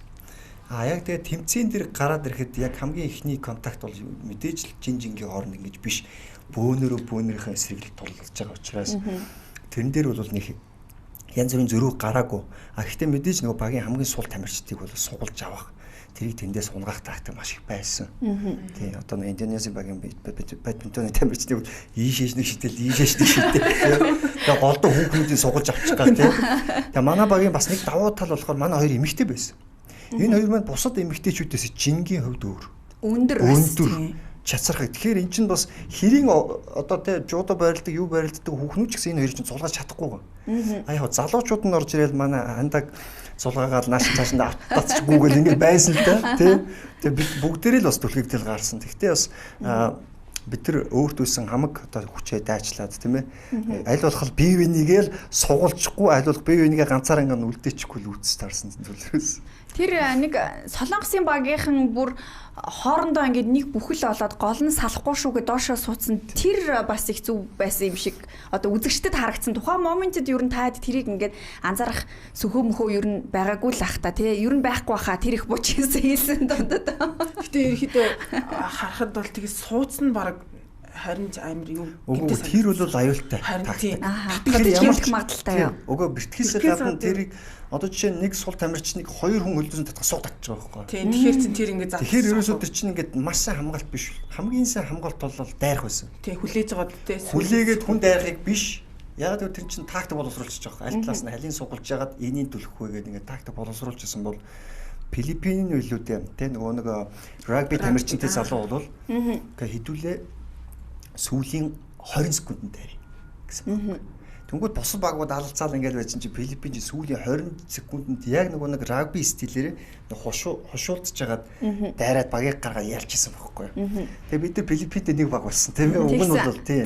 Дараа нь харин нөгөө нэг тэр олон ингээд холилдол дивжээж гисэн солигдол ингээд байж исэн болохоор Филиппин минь хасагдаад тэгсэн. Манай эсрэг тал хоёулаа нийлээд тэгээ Монголын баг бол ялч өгөөч бол 12-ийн эсрэг 6 юм чинь нэгөөсөө. Тэр хэсэг дээр айгүйх зүрх хөвцсөн. Яана. Бөө юм болж байгаа юм чи тий. Филиппинчууд ч гэсэн өөрсдөө нэг тийм жоохон гимшсэн мэдрэмж авах шиг болсон тий. Ингээд яг одоо нөгөө гаргаж байгаа одоо би тэд бол плануудыг харжлаа юм л да. Тэгэхэд л яана гэлтэй яана би тэд ингэснээс болоод Монгол ганцаараа үлдчихлээ. Одоо яста будаа болох юм да. Яана л гэл ингэжсэн. Тэр үед манай сэтгэл зүй ямар байсан бэ? Юу гэж бодсон? Хогтэр гарсан байсан уу гэж. Тэгээ уус нийлэх нэг ойлгомжтойсэн өмнө нийлсэн байсан. Уусаа тэгээд яг эхлэхээс өмнө яриад ингээд үзсэн шүү дээ. Уусаа ойлгомжтой байсан. Тэгэл уус нөгөө ихэнд барьжсэн тактикал те. За сүүлийн хэдэн секундэд тэгээ яг дайраа гэсэн нөгөө тактика бариад явсан. Тэгээд ерхэд тэр үед гэдэг нөгөө яг ингээд уус хожигдсан. Тэгээд сая ингээд тэмцээний эргээд харсан чинь бидэд баг боломжтой байсан.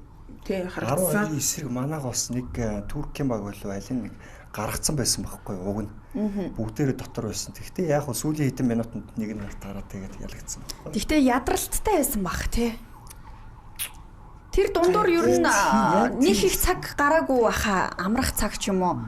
За яг нэг жоохон амьсгаагаар дарсан бах тий. Яг амьсгаа дарах цаг байсан л та нэг суугаар тэгээд амьд цаг байсан. Гэхдээ хамгийн их ядарсан хоёр баг бол тэр Япон солонгосын баг байсан шүү дээ. Тэр чинь өөрийн дүүр хэдэн удаа тэр хоёр тэнцвэ. 10-аад тэгсэн тий. Тий. 10-аад замбраа галцсан. Сүүлдээ тэгээд нөгөө нэг 2-2-оор 1-1-ээр үзүүлж ижил. Тий. Тэгээд хамгийн гол нь тэр хоёр нэг тактикаар ус солихгүйсэн тий. Ингээл ахаал буцаад ахаал тас нэг яг л ингээд. Гэхдээ хоёр яагаад тактикаас солихгүй юм бэ гэсэн чинь харин тийм ээ Монгол биш Солонгос Япон хоёр яг адилхан сэтгэдэг гэдэг. Бүгд жоо өөр сэтгэж гэх. Өөр сэтгэхээр бас адилхан сэтгэл нэг нэгтэй нэлсэн. Дандаа тэнцээд байхаар хоёр эрэхтэй хоёр эмэгтэй болгоо. Тэгээ хоёр эрэхтэй нь бол Япончууд тэгсэн байлаа штэ. Манай эмэгтэй бүх суйртай учраас ямар ч байсан авч гарна. Тийм учраас Япон солонгосыг аваад дивжэнээс гарахад Япон эмэгтэй үлдээд ялна. Тийм ээ. Тэгэхээр энэ дээр бол зөвхөн бас physical тэр контакт хүч мүч гэдэг юм давуу байгаа ч гэсэн нөгөө талаар ухааны илүү бас айгүй чухал шаардлагатай байсан уу? Таад маань ер нь бусад орнуудтайгаа даалгавар гүйцэтгэхэд монголчуудын сэтгэх чадвар, хурд, оюуны чадамж, ер нь бидний ийм амьдралын одоо хэв маягаас шалтгаалсан тэр арай давуу чанарууд ер нь гарч ирж ийсэн үү? Одоо бол биднийг бол дэлхийн хаанч очиод амьдрсан одоо монгол хүн дэлхийн хаанч очиод амьдрдаг, хаанч очиод айгүй хурдан дасан зохицдог, маш хурдан юмыг сурдаг, монголчилж их хийдэг, мэдэг гэл ингэдэг штэ. Ер нь тэрний одоо ялгаа зүрэн харагдав байна. За яа одоо харнаа. Энэ бол одоо бөөн хийх ахлаа гэж би бодож байна. Тийм үү? Юм бөөн байхаа гэдэг шиг. Юу л гэж бодсон шүү дээ. Юу morning. Тэгвэл би одоо үзвэл үнэхээр гоё юмнууд гарч ирэхэр л байгаа юм байна. Тийм бараа илүү дэлгэрэнгүй ярьчвал бас хамаагүй юм аа нээчих гэдэг юм. Болохгүй болчиход байна гэж. Тэгвэл хэдүүлээ гүйцэтгсэн хоёр даалгаврын хүрээнд яриа л да тий. Жишээлбэл тэр нөгөө ачаа зөөх усан онгоцтой даалгавар байсан. Тэрэн дээр би юу гэж бодсон мэхээр монголчууд бол нүүдэлчин хүмүүс. Бид нэр тий тэмээн жингээр маш хол нүүдэлдэг, үхэр тэрэндээ ачаад нүүдэлдэг, морин дээрээ бас те морин тэрэг хөллөөд ингээд бид нар нүүдэг улсууд энэ ачаа тийш янзлахыг монголчууд л хийж чадахгүй бол өөр хин хийж чадах вэ гэж яг тэгэж бодсон. Та хэд маань юу ямар байсан бэ? Тэгээ бид нар ч гэсэн тэр даалгавар дээр ямар ч хэрэгэлзээ байгаагүй. Тэгээд ер нь бол хүнээ маш сайн зөв хуваасан даалгавар дээрээ. Эргээд өнөөдөр ч гэсэн урждар ч гэсэн бичлэгээ ингээд үзэж яхад багийн тактик бол хамгийн том түлхүүр байсан юм байна. Бидний тактик бол гайхамшигтай зөв боловсруулагдсан хүний одоо нэг хүртээмж тийм ээ хин хаана байх вэ гэж одоо жишээ нь би бол агаар дээр явахад яг л зогсож байгаа байхгүй тий. Тэгэл дандаа хайрцуудыг зарим баг бол ганцаараа зөвгөд амархан ядарчаад байсан бол манайхан хосоор. Тэгээд хамгийн гол нь гэдэг хүчээ хуваарлаад хайрцагч нь хамгийн гол нь хүнд жинтэй. Тэр хайрцаг таслахгүй байна гэдэг чинь дээд агаараар явж байгаа логистик бол ерөөс тасрахгүй байна. Илсээ зөвгөөд бэлд чинь тэрний хажуугууд хайрцагны хажуугууд илсээ бэлдээд байна гэдэг чинь нэг явуултаараа зөвхөн хайрцаг биш илстэйг цуг бэлдээд байсан баг. Тэгэхээр энэ бас бидний бас аягүй том давуу тал байсан. Эхний 10 минутан дээр айгүй их ингээд огцом бас нөгөө нэг тэрвэрээ хийсэн чи их ядарсан гэж тэгжсэн. Яаж одоо тэрийг бас менеж хийсэн бэ? Одоо агаар дээр үзүүлдэг хүний хувьд бол бас ингээл хүнд хайрцаг наашин цаашин зөөх түлхэх гэхээр энгийн одоо бэлтгэлээс илүү их хүч шаардагдсан байх л та. Хүчнээсээ гадна маш хэвдүү шаардагдсан. Одоо энэ талаасаа одоо яг ship rack руугаа ордог хэсэг дээр бол ерөөсөө ийм хэн зайд байна. орж байгаа байхгүй. Тэгэхээр энэ чинь айгүй өндөр юм уу том биетэй хүнд ороход бол айгүй их ив хав шаарддаг гэдэг байхгүй. Тэгэхээр тэрэн дээр цаг алдахаар чинь хурд цаг алдчихж байгаа. Тэгэхээр тэр нэг 20 хайрцагч чинь гүйцэд зөөгдөх болцоо болчихж байгаа байхгүй. За дээрээс нь энэ хооронд ингээд маш эвтэйгээ яваад шүү дээ. Зарим нь ингээд барайлаа айгүй тухтай яваад би бол жилдээ аваад ирчээрээ маш хурдтай явж байгаа байхгүй. Тэр хоёрын хооронд бараг ингээд нэг 2-3 секундын хооронд ингээд явчихад байгаа. Тэгээд эхлээд яг цаг эхлэнгүүт 20 минут байлуу да. Нөгөө нэг 6 тонн ачаан хүч сүрдэж байгаа юм шиг. За энэ чи ерөөсөө тий. За энэ чи ерөөсөө хамаг хурдаараа л 20 минутын дотроос тулталн зүтгэхгүй болохгүй мань гээл. Тэгээд байдгаар эхлээ гарсан чинь 10 минут ачаан зөөгөө дараамстай амсгаад дээрээс. Эхний 10 минут арай огцомдсон. Эхлээ дараа нэлээд огцомдсон. Тэгээд би яг асрэгтлийн тамирчныг хараад байсан чинь би 7-8-ыг зөөж явах нөхөр 2-ыг зөөсөн байхгүй. Эмэгтэй хүн байсан. Эмэгтэй хүн байсан. Гэхдээ яг нөгөө нэг ачаан хосорж ирээд байсан. Тэнгүүт нь тайвширч эхэлж байгаа байхгүй. Окей. За бид нар ямар ч байсан гартаа авцсан юм байна. Өдөртлөг тий. Тэгээ нэг жоохон тайвшираад ингээд явчих. Гэт ингэсэн чи явц дунд танилцуулсан чи яг тэнцүү байсан чи Орхонбаяр Арслангийн юу вэ? Яа юу вэ? Тэрнээс хойш таад маань юу ярьсан бэ? За тэнцүү вэ шүү. Одоо өстө гялцэл гэсэн үү? Үгүй яг нөгөө нэг ихтэй нэг зөөсөн нөгөө нэг 400 байснаас гадна бид нар нөгөө нэг хамгийн гол нөгөө юугаа доотлын нөгөө нэг илсээ тийш нөгөө хийе гэсэн юм. Илсээ зөөцөн ирнэ цааш нөгөө ачааг гэсэн юм. Тэгээ тэн дээр бас нэг юу нэг санаа зовоогүй л дээ. Угаасаа ингээд зөөж явах нөгөө багийн хүмүүс харж байгаа хгүй. Жишээлбэл нөгөө Филиппиний нөгөө хүн жинтэй тамирчин альдын энд суудсан байх юм уу. Тэгэхээр чин угаасаа ойлгомжтой болоод ирж байгаа хгүй те. Сэтгэл санаа ч гэсэндээ те угаасаа илүү юм байна те. Угаасаа очраахын тэр хийж байгаа те. Багийнхаа нөгөө хүмүүсийн хуваарлсан тэр нөгөө нэг ажлуудыг ингээд харж байгаа ч тэгэхэд л манай багийнхан тэгэл үнэхээр тултал ажиллаж байгаа хгүй те. Хизээч нэг эргэлцэхээр үдээ манайх чинь дутуу юм жаа юм уу ямар ч эргэлцэх асуудал үдээ оргил ах энэ дэр ажиллагаа ямар амар юм бэ те. Яг нөгөө хин Орхонбаяр чинь тэр цаана усан байхгүй. Хэр их ачаа зөгдөөд хэр их яаж байгаа Орхонбаяр чинь зөвхөн энд хүргэж игээ цаашаа явж байсан. Тэрнээс бүр төгсгөлийн нөхрөө Орхонбаяр очихгүй байхгүй. Зөвхөн энэ суурнаас аваад бид нар бэлдэж өгч исэн учраас Орхонбаяр тийм цаанаас юу болж байгааг бас сайн. Цаана бол ингээд бачаа яг цуларсан байсан шүү дээ. Тэдний чи бид нар нөхрөө хийж байгаа байхгүй. Энд чинь нэг юм хоёр үе шаттай тэг юу яваад байгаа. Тэгэхгүй нэг хүн энэ захаас ахуулаад аагаас ахуулаад бэ зэг рүү явна гэдэг чинь амар экзостинг асуудал болчихж байгаа. Филиппиний тамирчин бас тэрэн дээр алдах шиг болсон. Тэд нар те одоо хамгийн том биетэй тамирчнаа дэр 50 кг-ийн нэг боксыг эхний А цэгээс төгсгөлд аваач Б цэг хүртэл ганцаараа ин тавьсан байсан. Тэр хүн бол нэг 2-3 хайрцаг зөөгөөл ер нь бахардж ийлээ шүү дээ те. Тийм тэгэл дуусч амжилаад явчихсан тий. Тий тэр чинь нэг амар юу яадаг те ганцаараа авир бярлахад шаардлага байхгүй шүү дээ. Тэгэл дундаа нэгийг зэгвэл дахиад хажуу талд нь юугаа барих ч юм уу те. Тэгээд тийж яг нэг багийн сонгоцоо тактикл юм биш. Багуудыг харахад тийм алдаа айгүй гаргаж байгаа. Бас тактикийн алдаа байна. Тэгээд өөрсдийнхөө бие бэлтрийг тэр нэг үнэлгээн дээр зарим нь их давуулан үнэлж гин, зарим нь их дутуу үнэлж гин тийм ээ. Адигийн хувьд тэр 50 кг-тай хайрцгийг дамжилж өргөх нь бол маш амархан байсан. Тий, дамжилж өргөх нь угаас амар. Тэр чинь тэгээд бас ганцаараа өргөх чинь бас тэ цаг алтан тий амархан ядар шүү дээ. Тийм учраас угаасаа юу хаа зөөлдөө дунаад амжилаад явсан нэр тэгэл хандаа бит чинь тэгэл ажиллах угаасаа нэг бүх үүрүүдээ хойрлоо ярьсан байгаа хамгийн зөв шийдэл болж байгаа байхгүй тий. Чи тэр үед би тэрийгээ л ятгаа. Тэрнээс илүү хөдөлгөөн ерөөсөө ямар шиг шаардлага байхгүй. Ганцхан тэрийг хандаа би зөөгчөөд би доошоо буугаад тэрийг янсан тэгээд болохгүй чи дээшээ гарч ирэх шүү дуудангууд шүү тгий шүү гэдэг асуудал.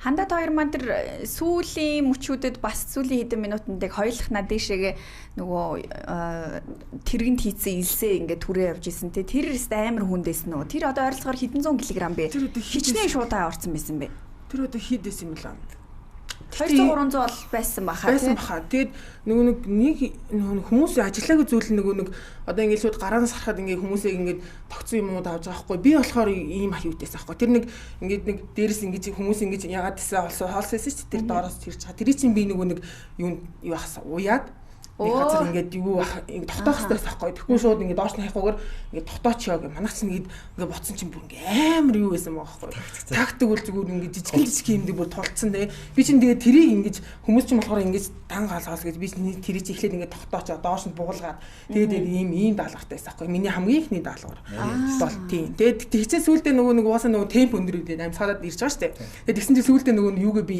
хийж чадахгүй байсан байхгүй уяага хийж чадахгүй тэгээд хамгийн сүулт нөгөө ингээд амар алддаг доош бүр алддаг.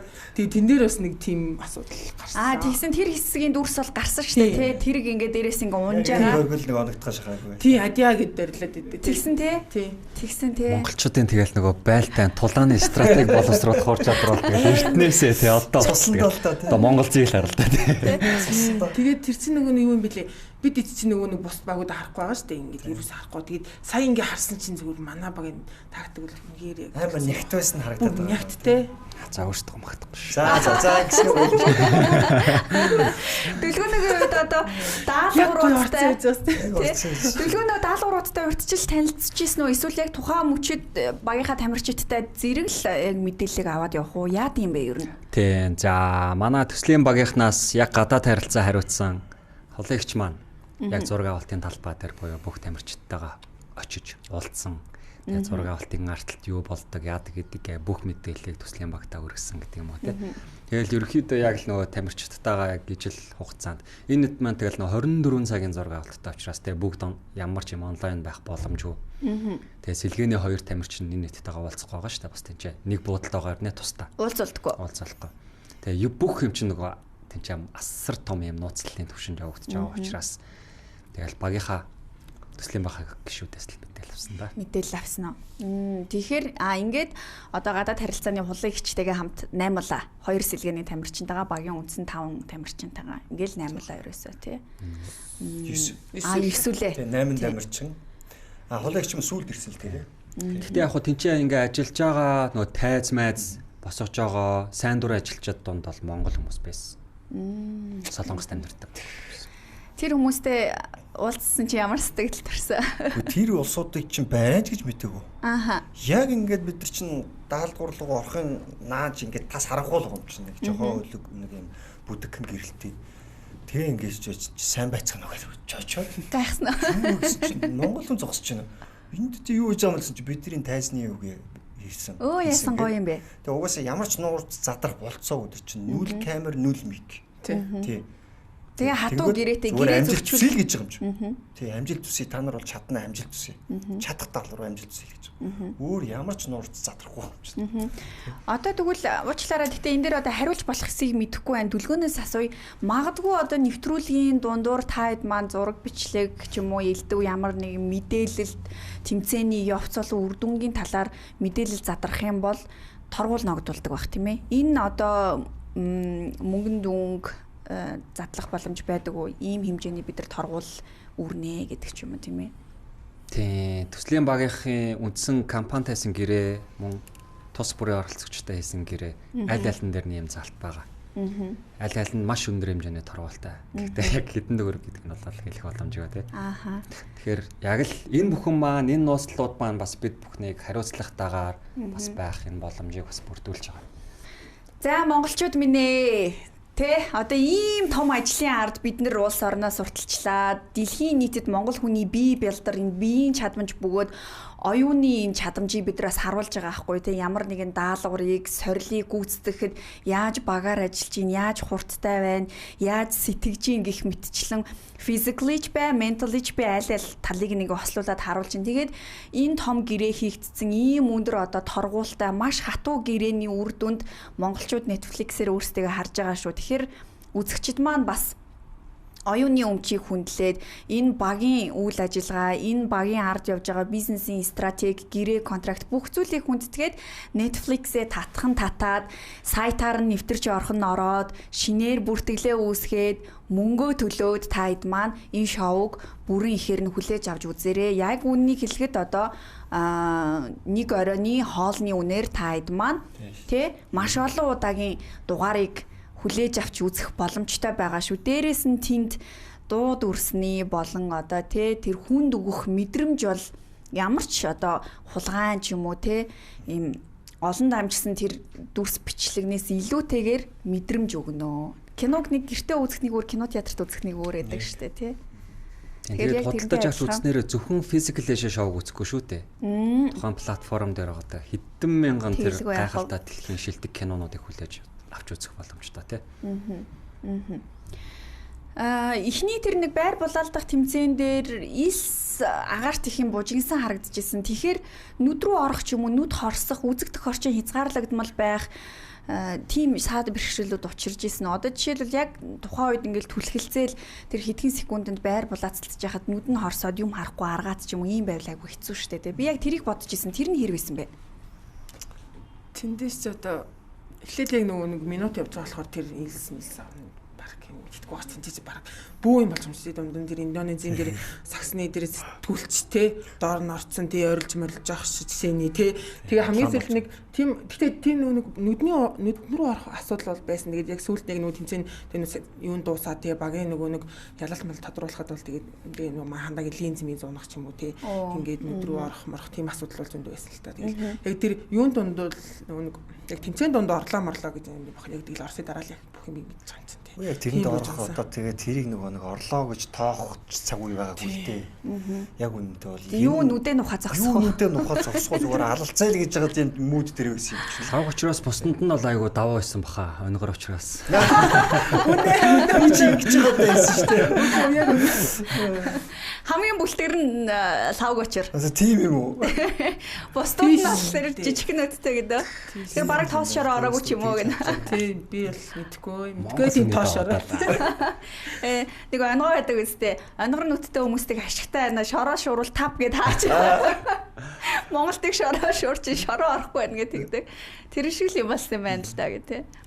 Манай хэд одоо тэмцээний дараа магадгүй ингээд ялалт байгуулах тэр даалгавар дээр илт давуу байсныхаа дараа одоо сэтгэл зүйн тийм хөөрөл ч юм уу тийм зүйл юу н хэр байсан бэ? Эсвэл бүгдээрээ л мэрэгжлийн талбар дээр гардаг хүмүүс учраас сэтгэл зүг аягүй сайн юу н хянжижсэн үү? Эсвэл ингээл вау бид нар өстө гоё ялаа те аллаа те гэл юу н хөөрж ийсэн үү? Ямар байсан бэ? Тэмцээний туршид одоо өөрсдөө хэр зэрэг контролцсон? Мэдээч уусаа нөгөө яг үр дүнгийн мэдхгүй те өмнө яг тулж байгаагүй багтай ч юм уу те мэдхгүй юм чинь те яг тэгээд хожсныхаа дараа бол мэдээч би бинийгээ хөөрөх юм зөндөө гаш те чи өстө үнхээр мундаг байлаа чи ингэсэн чи тэр чин зөв байсан шүү ч юм уу те тийм зөндөө байсан тийм тэгээд яг дараагийн даалгаврдаа тэгэл ингээл яа харахгүй төвлөрөхөөсөр аргагүй юм чинь эхлээд л тиймэрхүү асуудал байгаа. Хувц солих өрөөнд ч тэр чинь боо юм болж байгаа юм чинь. Аха. Ёо стааллаа тест уралдаж яриад өгөөд юм чинь нэг бол дээд бэдэ тайлах гас амар юм. Тэгсэн чинь тэгэл ингэсэн чинь ингээл л те. Тэр чинь бөө юм болж байгаа. Бөө инээ тань болж байгаа юм чинь те. Тэгээ сэтгэл хөөрөл бол тэнд гарч исэн ч дэлгэцэн дээр л харьцангуй баг гарсан байлээ. Бид тэрээс тухайд чинь орилол чарлал юм сурулж ирсэн ч гэсэн тэр хэсгүүд бол одоо маш их гатлагдсан байл. Мэдээч улс болгоны тамирчид маш их реакшн гаргаж байгаа шүү дээ. Тийм. Гэхдээ бидний сэтгэл хөдлөл бол өрөөндөө улс бот авсан баха. Лавгочрын хувьд одоо урлагийн хүн гэж юу н хэлж болно шүү дээ. Циркийн жүжигчин бол яг хүний бие бэлтэр гоо зүүн тэр хамгийн төгс калибрыг харуулахаас гадна нөгөө талдаа одоо хийх боломжгүй хүний нөөцөөс хитээдсэн тэр үзүүлбэрүүдийг үзүүлдэг ийм гайхамшигтай урлаг шүү дээ. Тэгэхээр урлагийн хүний хувьд одоо яг зураг авалтанд ороход арай илүү бусдыгаа бодвол жоохон туршлагатай ч юм уу ер нь тийм байсан уу? Яаж исэн бэ? Тамирчдын хувьд бол одоо тэмээ нөх олон удаа дэлгэцэн гарахгүй ч юм уу тэр entertainment талын зүйлийг нэг хөгжүүлэх шаардлагагүй ч юм уу зөвхөн одоо тэр спортын амжилт биеийн хөгжилд их гол бас анхаарал хандуулдаг учраас хандлагын хувьд жоохон өөр байсан уу? Яаж исэн бэ? Өөр байсан л юм шиг байлаа шүү дээ. Гэтэ өөр нэг тоогүй гэж байна. Ярилцлагын багийнхан бол ярьж илсэн л да. Ингээд очоод ярилцаад арифтэх байна амар байна. Айгуу гоё хилэн талангуй ярьчих чинь. Тэгээд яг нөгөө ярилцаад чинь бидийг нэг үгээр иш бүтүүгээр нь сайн хариулаарай гэж тэгдэг байсан. Тэгэл аль болох дэлгэрэнгүй бүтүүгээр нь хариулж ийсэн. Тэгээд бас магадгүй жоохон давуу тал тус усан баг. Ажил сургийн үед ямар байсан бэ? Надад амар хэцүү байсан. Тийм нөө одоо яг өөрийнхөө нөгөө нэвтрүүлээд харсан чинь ярьж байгаа юм жоохон бие барьсан уусаа тийм аим том юмд ороод тэгэхээр өөрийнхөө бие барьдаг юм хэлээ л дээ уусаа тий өөрийгөө яг ойлгуулж чадахгүй ч юм тий үнэхээр тэр бол амар том асуудал юм. Тэгэл нөгөө орчуулагчтайгаа яриа л дээ жоохон ингээд өг тэгээд өг гэдэг сүүлдээ бол тэгээд жоохон арай тасч эхэлсэн л дээ тий сурах тий эхний ээлжинд бол хэрэгсэн блэ бид чинь байнга ингэж нэг ярилцлага өгöd гэдгүү тий тийм болохоор бас хэцүү юм блэ хаалттай ер нь хаалттай төрөл болохоор харин тийх баха тий. Дээрээс нь ингээ байнгын микрофонтой чихэндээ командтай байсан уу? Бүх даалгавруудын үед. Тий. Тэгэхээр тэр бол ингээд жишээлбэл хүн микрофон зүүцэн бие хүчний юм хийнэ гэдэг бол айгүй хэцүү шүү дээ. Тэгэл хоорондоо таталцах, түлхэлцэх, зууралдах тэр юм дээр ингээд нэг утас ингээд ард ингэсэн байдаг. Тэрийг юу яаж зохицуулт юм бол? Тэр чи тийм асуудал үүсэхээр тэр асуудал бол болоогүй л дээ. Тэр чинь нэг юм нарийнхан ууц. Тэгээд айл болох ингээд нөх хөдлөхөд их технэр ингээд зүгүүд өгсөн. янзсан болохоор тэр нэг зүг бол сүүлд яг тэмцээн үзчих нэгнийх нь миг зикс ус агаар дээр явж тээ. Сайн тоног хөрөмж ачаар давчихсан. Бас тэгээд тооцсон бахал та. Тооцож хаана. Та хэдийн хувьд бол нэг тийшээ анхаарал хандаагүй юу? Нэг хандаагүй. Яг л тэр чинь бидэрт одоо хэлэх одоо ярьж байгаа гот чинь за монголчуудаа тийм эхлээд солонгосоор ингээл микер тайлбарлал тэнгуү чинь орчуулгын хөвчээр явдаг гэсэн болохоор хамгийн одоо коммуникац их гол гүрч нь хөвч гэсэн. Яг тэр цаг мөчтөө та шууд орчуулгыг авчдаг байсан. Тийм. Яг тэмцээний өмнө яг дулаан юм өрнжих тул тийм байхгүй шүү дээ. Одоо камерын өмнө даалгавар биелүүлэхэд адьяс өрөнд ч юм уу илүү их дарамттай санагдсан уу? Маш их гэрлийн доор, маш олон камерны доор эхэндээ нэг жоохон тийм дарамт авсан уу? Тастлаа яасан бэ? Надад тэгэхээр юуны нэг даалгавар гүйцэтгэхэд бол надад эхлээд юм дарамт тааг. Угаасаа яг л тэгээ зорилго тодорхой, тэгээ ялах хэрэгтэй, тэгээ ялахын тулд яах хэрэгтэй багийнхантайгаа ярилцж байгаа учраас тэгээ яг тэр нэг гэрэл мэрлэнд бас нэг юу ач холбогдол өгөөг. Тийм яг л хийх ёстой юм хийн те бүгдээ юу гэж ярилцсан тэрийг л тийм л тийм батнал нэг TikTok хийхээс ч өөрөөс нь орчроггүй амар хөргөн бүжилж үжиглээ. Би нэрийгөө селебрэшн ихтэй хоёр бүжиглээрээ гэнэ чинь амар хоёр том битээ ингээд жавхч үжиглээр инээд дэрэгдэж. Манай тамирчид TikTok дээр их алдартай болж байна гэсэн тий. Одоо тэгээ TikTok бол өөрөө маш том платформ. TikTok одоо дэлхийн олон зуун сая хүн хэрэгжилж байна. TikTok дээр тренд болсон юм хүртэл одоо зах зээл дээр хүртэл тренд болдог ийм зүй тогтолтой болчлоо. Тэгээд лав гочрын хувьд бол одоо солонгос охтуудын дунд их алдартай болсон крашлагчдын тоо нэмэгдсэн гэж сонссон. Биш нэг TikTok-ийн мундаг бол хэрэглэгч бол биш л дээ. Одоо бол ерөнхийдөө TikTok-ийг хөгжүүлэх хэрэгтэй маань гэдгийг ойлгочиход байна. Голдуу Instagram л хөдөлдөг. Юу юм бэл л дээ тэр нэг Ким Жи Хүн гэдэг одоо солонгосын нэг алдартай шивчин байт юм байна. Тэгээ тэрнтэй би их адилхан юм байна. байт юм байна гэж. Тэр Money Heist гэдэг нэг Netflix-ийн нэг сериал гарсан шүү дээ. Тэгэхээр тэрний Денверийн дүр тоглосон нэг залуугийн над руу зургийг явуулсан юм. За. Бич дээр нэг анзаараагүй ингэ байжсэн чинь монголчууд явуулаад гадных явуулаад би ерөөсөө энд яагаад байгаа юм бол ухааны юмсэн чинь энэ жүжигч таастай амар адилхан гэдэг. Тэгээ сая тэмцээний үеэр ч гэсэн нөгөө мейкап хийжсэн солонгос хүүхнүүд чинь бүгдээрээ зураг таруулаад массаж хийжсэн хүүхдүүд чинь зураг таруулсан юм. Тэгсэн чинь харин тэр нэг жүжигчтэй айгу төстэй бол таарсан. Ким Жи Хүн гэдэг. Ким Жи Хүн гэдэг жүжигчтэй их адилхан юм. Нэрээ ингээ харсан чинь харц инээд уруулн их адилхан юм байна те. Ингээ харсан чинь та хэд нөгөө ихний даалгаврууд дээр үсээ ингээ бүр бооцсон бисэн шилжүүлчихэд. Тэгэл ер нь үсээ задлж эхэлснээс хойш түүний краш. Ер нь огцсон өссөн дөө. Нэрээ айгу адилхан юм байна. Миний дэлгэцийг хэрвээ шеэрлж болохоор бол шеэрлээд харуулах юм бол энэ жүжигчин юм байна. Ким Жи Хүн гэж тэгтээ харуулж одоохондоо болохгүй юм шиг байна. Нэрээ айгу адилхан юм байна. Уруул нь яасан адилхан юм. Наа чи их олон зурагтай. Наа чи мундаг жүжигч юм байлээ. Солонгос охтуудын дунд их лав гочрыг крашлж байгаа хүмүүс их олон байгаа гэсэн. Адьяс өрөнгө бол Чингис хаан хэрвээ эмэгтэй хүн байсан бол ийм мундаг том эмэгтэй байх байсан бахаа гэж тэгж байна. Тэр нь өөрт нь ямар санагдаж байгаа вэ? Жохо юу санагдсан? Эмэгтэй юу гэж үнэн. Тэгээ зүгээр яг тэ Монголын хатад гээл тэ бас тэгсэн бол бас өөр тэ тэгсэн чинь тэ Чингис хааны хойд дүр мөрөг за яг автга адилхан царайтай нүнэ тэгтээ бас тэгэж бас болохгүй гэж. Дэлгүүрийн хувьд одоо тамирчтай Монгол дэрснийхэн дараа та хэд манаас уулзаад маш олон удаа цагийг бас хамт өнгөрөөсөн байгаа хаа. Ер нь энэ хэдтэйгээ ажиллахад ер нь ямар байсан? Анх одоо сонгон шалгаруулалтанд 200 гаруй хүн орсон боловч тийм ээ 8 хүнийг авч үлдэнэ гэдэг бол бас их хүнд одоо сонголт шийдвэрүүд байнах гэж бодож чинь. Тэгээд ер нь манай багийн хийсэн сонголт үнэхээр зөв байжээ гэж бодогдсон уу? За яг эцсийн сонголтыг Spark Agency албан ёсоор яг хийгээгүй гэдгийг дахин хэлмээр байна. Тэгээд хамгийн яг тэр эцсийн сонгон шалралтыг яг Солонгос талаас, Netflix талаас үнэн найруулагч продюсерууд нь сонгосон. Бид бүхэн бол яг тэр сонгох хүртэл бүх процесс, бүх судалгаа, тухайн тамирчдын танилцуулга уулзалт гэдэг энэ бүгдийг хариуцаж ажилласан байгаа. Тэгээ ялангуяа тэр нөгөө хамгийн сүүлийн 3 шатны ярилцлаганд орсон одоо 36 гаруй хүн байгаа шүү дээ. Тэгээ энэ дунд чинь ингээл монголчин нөгөө жижигхэн учраас хоорондоо өмнө нь хамтарч ажилладаг байсан найз нөхөд ахтаас ингээл байж байгаа. Тэгэл заримтай нь бол одоо бүр холбоог болсон ч гэдэг юм да. Тэр хүмүүс чинь ч гэсэн нөгөө за би орох магадлал аюу өндөр гэж өөрсдөндөө хүлээлт үүсгэсэн байгаа шүү дээ. Тэгээ яг эзэн мөчөд за та боломжгүй боллоо гэдэг тэр мэдээг хэлэх бол бас эвгүй бид бүхний хувьд бас аюу хэцүү байсан. Тэгээ манай багийнхны хувьд бол одоо сонгогдсон тамирчдаа бол 100% сэтгэл хангалуун байгаа. Тэгээд энэ бүгдтэйгээ одоо нэвтрүүлгээр зургатаар үзэл бахархаал хараа сууч энэ да. Тэгээ очрог маань бас одоо юу гэдэг нэг бусад орныхан яг юм урлаг талаас нь хараад циркийн тамирчин гэж бас хараад байгаа. Гэтэ түүнийг бас бодибилдинг фитнесийн дэлхийн авраг гэдгийг хэн ч мэдэхгүй байгаа гэдэг. Хөөх тийм үү. Ямар гоё юм бэ те? 21 оны дэлхийн авраг болж исэн. Тэгээ одоо би зургийг үзлэхүү. Тэгээ тийм амжилт байдлыг тэр маань тэр болгоно их дурддаггүй болохоор хүмүүс сайн мэддэг байх те. Энэ бол зүгээр цирк жаад зүгээр циркийн нураач гэж хэлэхээр нөхдүүдэд их сонирм. Энэ бол жоохон сул юм байна гэж боддог байх. Гэтэл нөгөө талаар бол маш их хүчний дасгал хийдэг.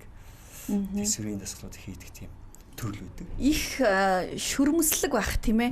Тий. Хамгийн гол зүйл нь одоо уянгаасаа гадна маш их тийм биеийн контрол сайтай байх хэрэгтэй байхгүй юу? Бид нар чинь одоо смарт нарийн булчингуудыг маш хөгжүүлдэг, дотоод булчингуудыг маш давхар хөгжүүлдэг.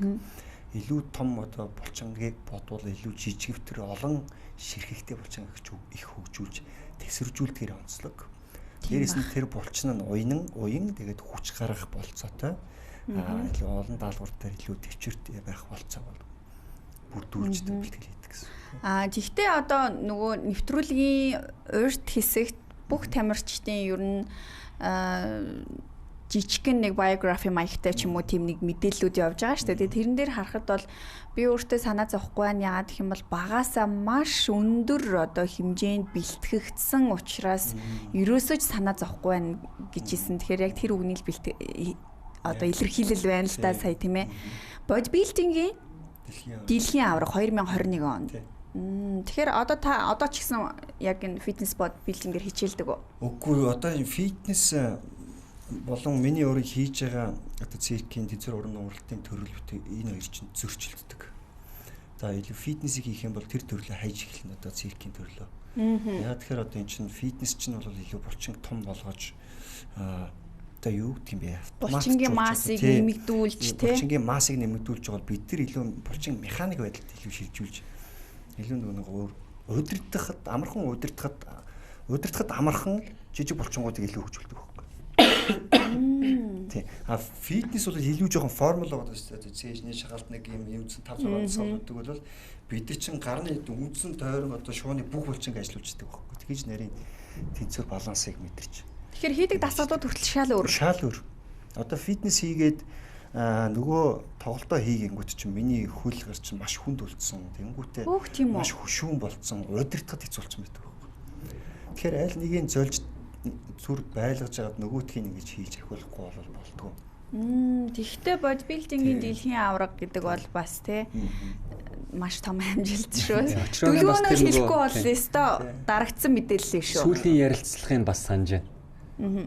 Нөө яг продюсерууд нь найруулагч нэрсэн байгаа шүү. Тэгээ очрог бас л нөгөө уран нугараач гэдгээр нь төсөөлсөн ерөөхдөө тий гаднаасаа яг л юм хувцастаа сууж байгаа шүү. Тэгээд ингээд таны биеийг харж болох уу гэдэг санал татдаг. Тэгэл манай хувцаатай л зүгээр шоконд орсон баа гэдэг шиг. Тийм байсан юм уу? Тэгэл явцсан шүү дээ. Тэгэл тийж үргэлжлсэн даа. Тэгэхээр тэр нэг хувцаа тайлангууд жижиг булчингууд маш сайн ялгаралтай харагдсан байж таарах нэ. Яргаал واخгүй юу? Одоо яргаал гэж хэлдэг. Одоо тэгж хэлдэг юм да гэж. За том булчинг ажилуулахаас илүү жижиг булчингуудыг бүгдийг нь жигд ажилуулж тэрний ялгарлтыг гаргаж ирнэ гэдэг бол бас нэлээд нарийн баха. Тийм ээ. Арга техник нөөрлөлтөө. Сонирхолтой юм аа. Багийнхаа бусад гишүүдийн бас онцлогийн талаар, тэдгээрийн чадамжийн талаар та хэд нэг баг болоод 21 хоног хамт амьдрахад ер нь хэний юу онцлог байсан бэ? Магадгүй одоо тэр тэмцээний зураг авалтын талбай дээр ч бай, одоо амралтын өрөөнд ч бай, тэ ер нь харилцаан дундаач бай, хиний ямар ур чадварууд сэтгэл тод үлдсэн бэ? Одоо багийнхаа бусад гишүүдийн талаар яриа тийм ээ. За одоо хамгийн түрүүлэх юм бол инх хөргөлөө сонсолмоор инх хөргөл маань одоо тухайн үедээ ч гэсэн одоо дараагийн тэмцээнд ойрхон байсан нийтдээ хоёрдугаарт бол одоо тамирчин хүний сэтгэл зүй, тамирчин хүний бэлтгэлжил, тууштай байдал гэдэг зүйл ямар байх ёстой вэ гэдгийг бол тэнд харуулж ирсэн. Ямар ч цаг үед жим бэлтгэл хийж байдаг. Хөөх амарж явах та. Одоо бид нар ингээл бүгдээ амарж байгаа маань хүн ч өглөө гараад гүйдэг, жим дээр нөгөө юуныхаа спаринг бэлтгэлийг хийж идэг тийм. Дээрээс нэгээд бид тэр тэмцээнд ороход хүртэл наан халаалт молот ингээл хийгээл зогсож байдаг хамгийн идэх санаачлагтай. Тийм тамирчин байсан. Тэгээд энэ бол өөрөө тухайн тамирчин одоо өөрхийн спорттой ямар үнэнч вэ? Тийм ээ, ямар одоо идэвхтэй вэ гэдэг зүйл тэнд бол харагдчихсан, бахархууштай байсан. Багийн бас нэгэн том хөдөлгөх хүч байсан шүү. Инх хөргөл би жижиг ч гэсэн бэлчээр томтой. Тэндээ бол одоо босод багийн тамирчид мини Чингис хаан гэдэг нэртэй болсон байсан шүү маань чинь. Тийм. Урт ус мөстэй сүртэй шүү. Хүмүүс хэрийг ойртохгүй шүү маань үнд чинь. Хэрийг ойртохгүй. Ингээ харахад уртл жинхэнэ одоо солонгосчууд мангар натурал царайтай гэдэг байгаа шүү дээ. Тэгээ маань хүн бол өстой үнэхээр тамирчин хүнд байх хэвээр бүх чадвар байдаг. За Орхон баяр бол мэдээж үндэсний бүхэн том төлөөлөл болчлоо одоо цаг үед залуу тамирчин. Тэгээд үнэхээр тэр багийн ахлагч. Тэгээд дээрэс нь өөрийн өмсгөлөө өмсөөд эхлэл дээр гарах те. Тэгээд биднийг багаа удирдаад тэр хамгийн сүүлийн яг нөгөө спойлдох шүү дээ. Юунууд дээр даалгаврууд дээр ингээ явж байхад үнэхээр багийг бас нэгэн том хөдөлгөх хүчээ гэдэг зүйлийг та нар дуудахгүй харнаа. Багийн ахлагч. Тий. Одоо тэгээд бидний хэлүүлдэггүй солонгосууд бол бүх нөө хавыг ярьж байгаа шүү дээ маань үнэ. Тийм. За хоёр бүсгүн бол ерөнхийдөө түрүү ярьсан. Хандаа бол тэр дотроо бүх эмэгтэйчүүд хандаагаас л үхтлээ. Угаасаа сүрддэг. Дээрэс нь манай дүүж ингээд байгаагаараа хувийнхээ хувьд маш одоо жоох хүчиг юм хааштай мөртлөө. Тэн дээр бол аратан баршгал байгаа юм чи ерөөс. Тийм. Үнэхээр бол одоо эр хүнээс гарахгүй хүчийг тэнд гаргаж байгаа. Эр хүнээс гарахгүй төвчээрийг тэнд гаргаж байгаа. Тэрүүгээрээ маш авааштай байсан манай. Хандаа бол одоо яг нүүрэн дээр магтчлаа уушлаараа. Тэ.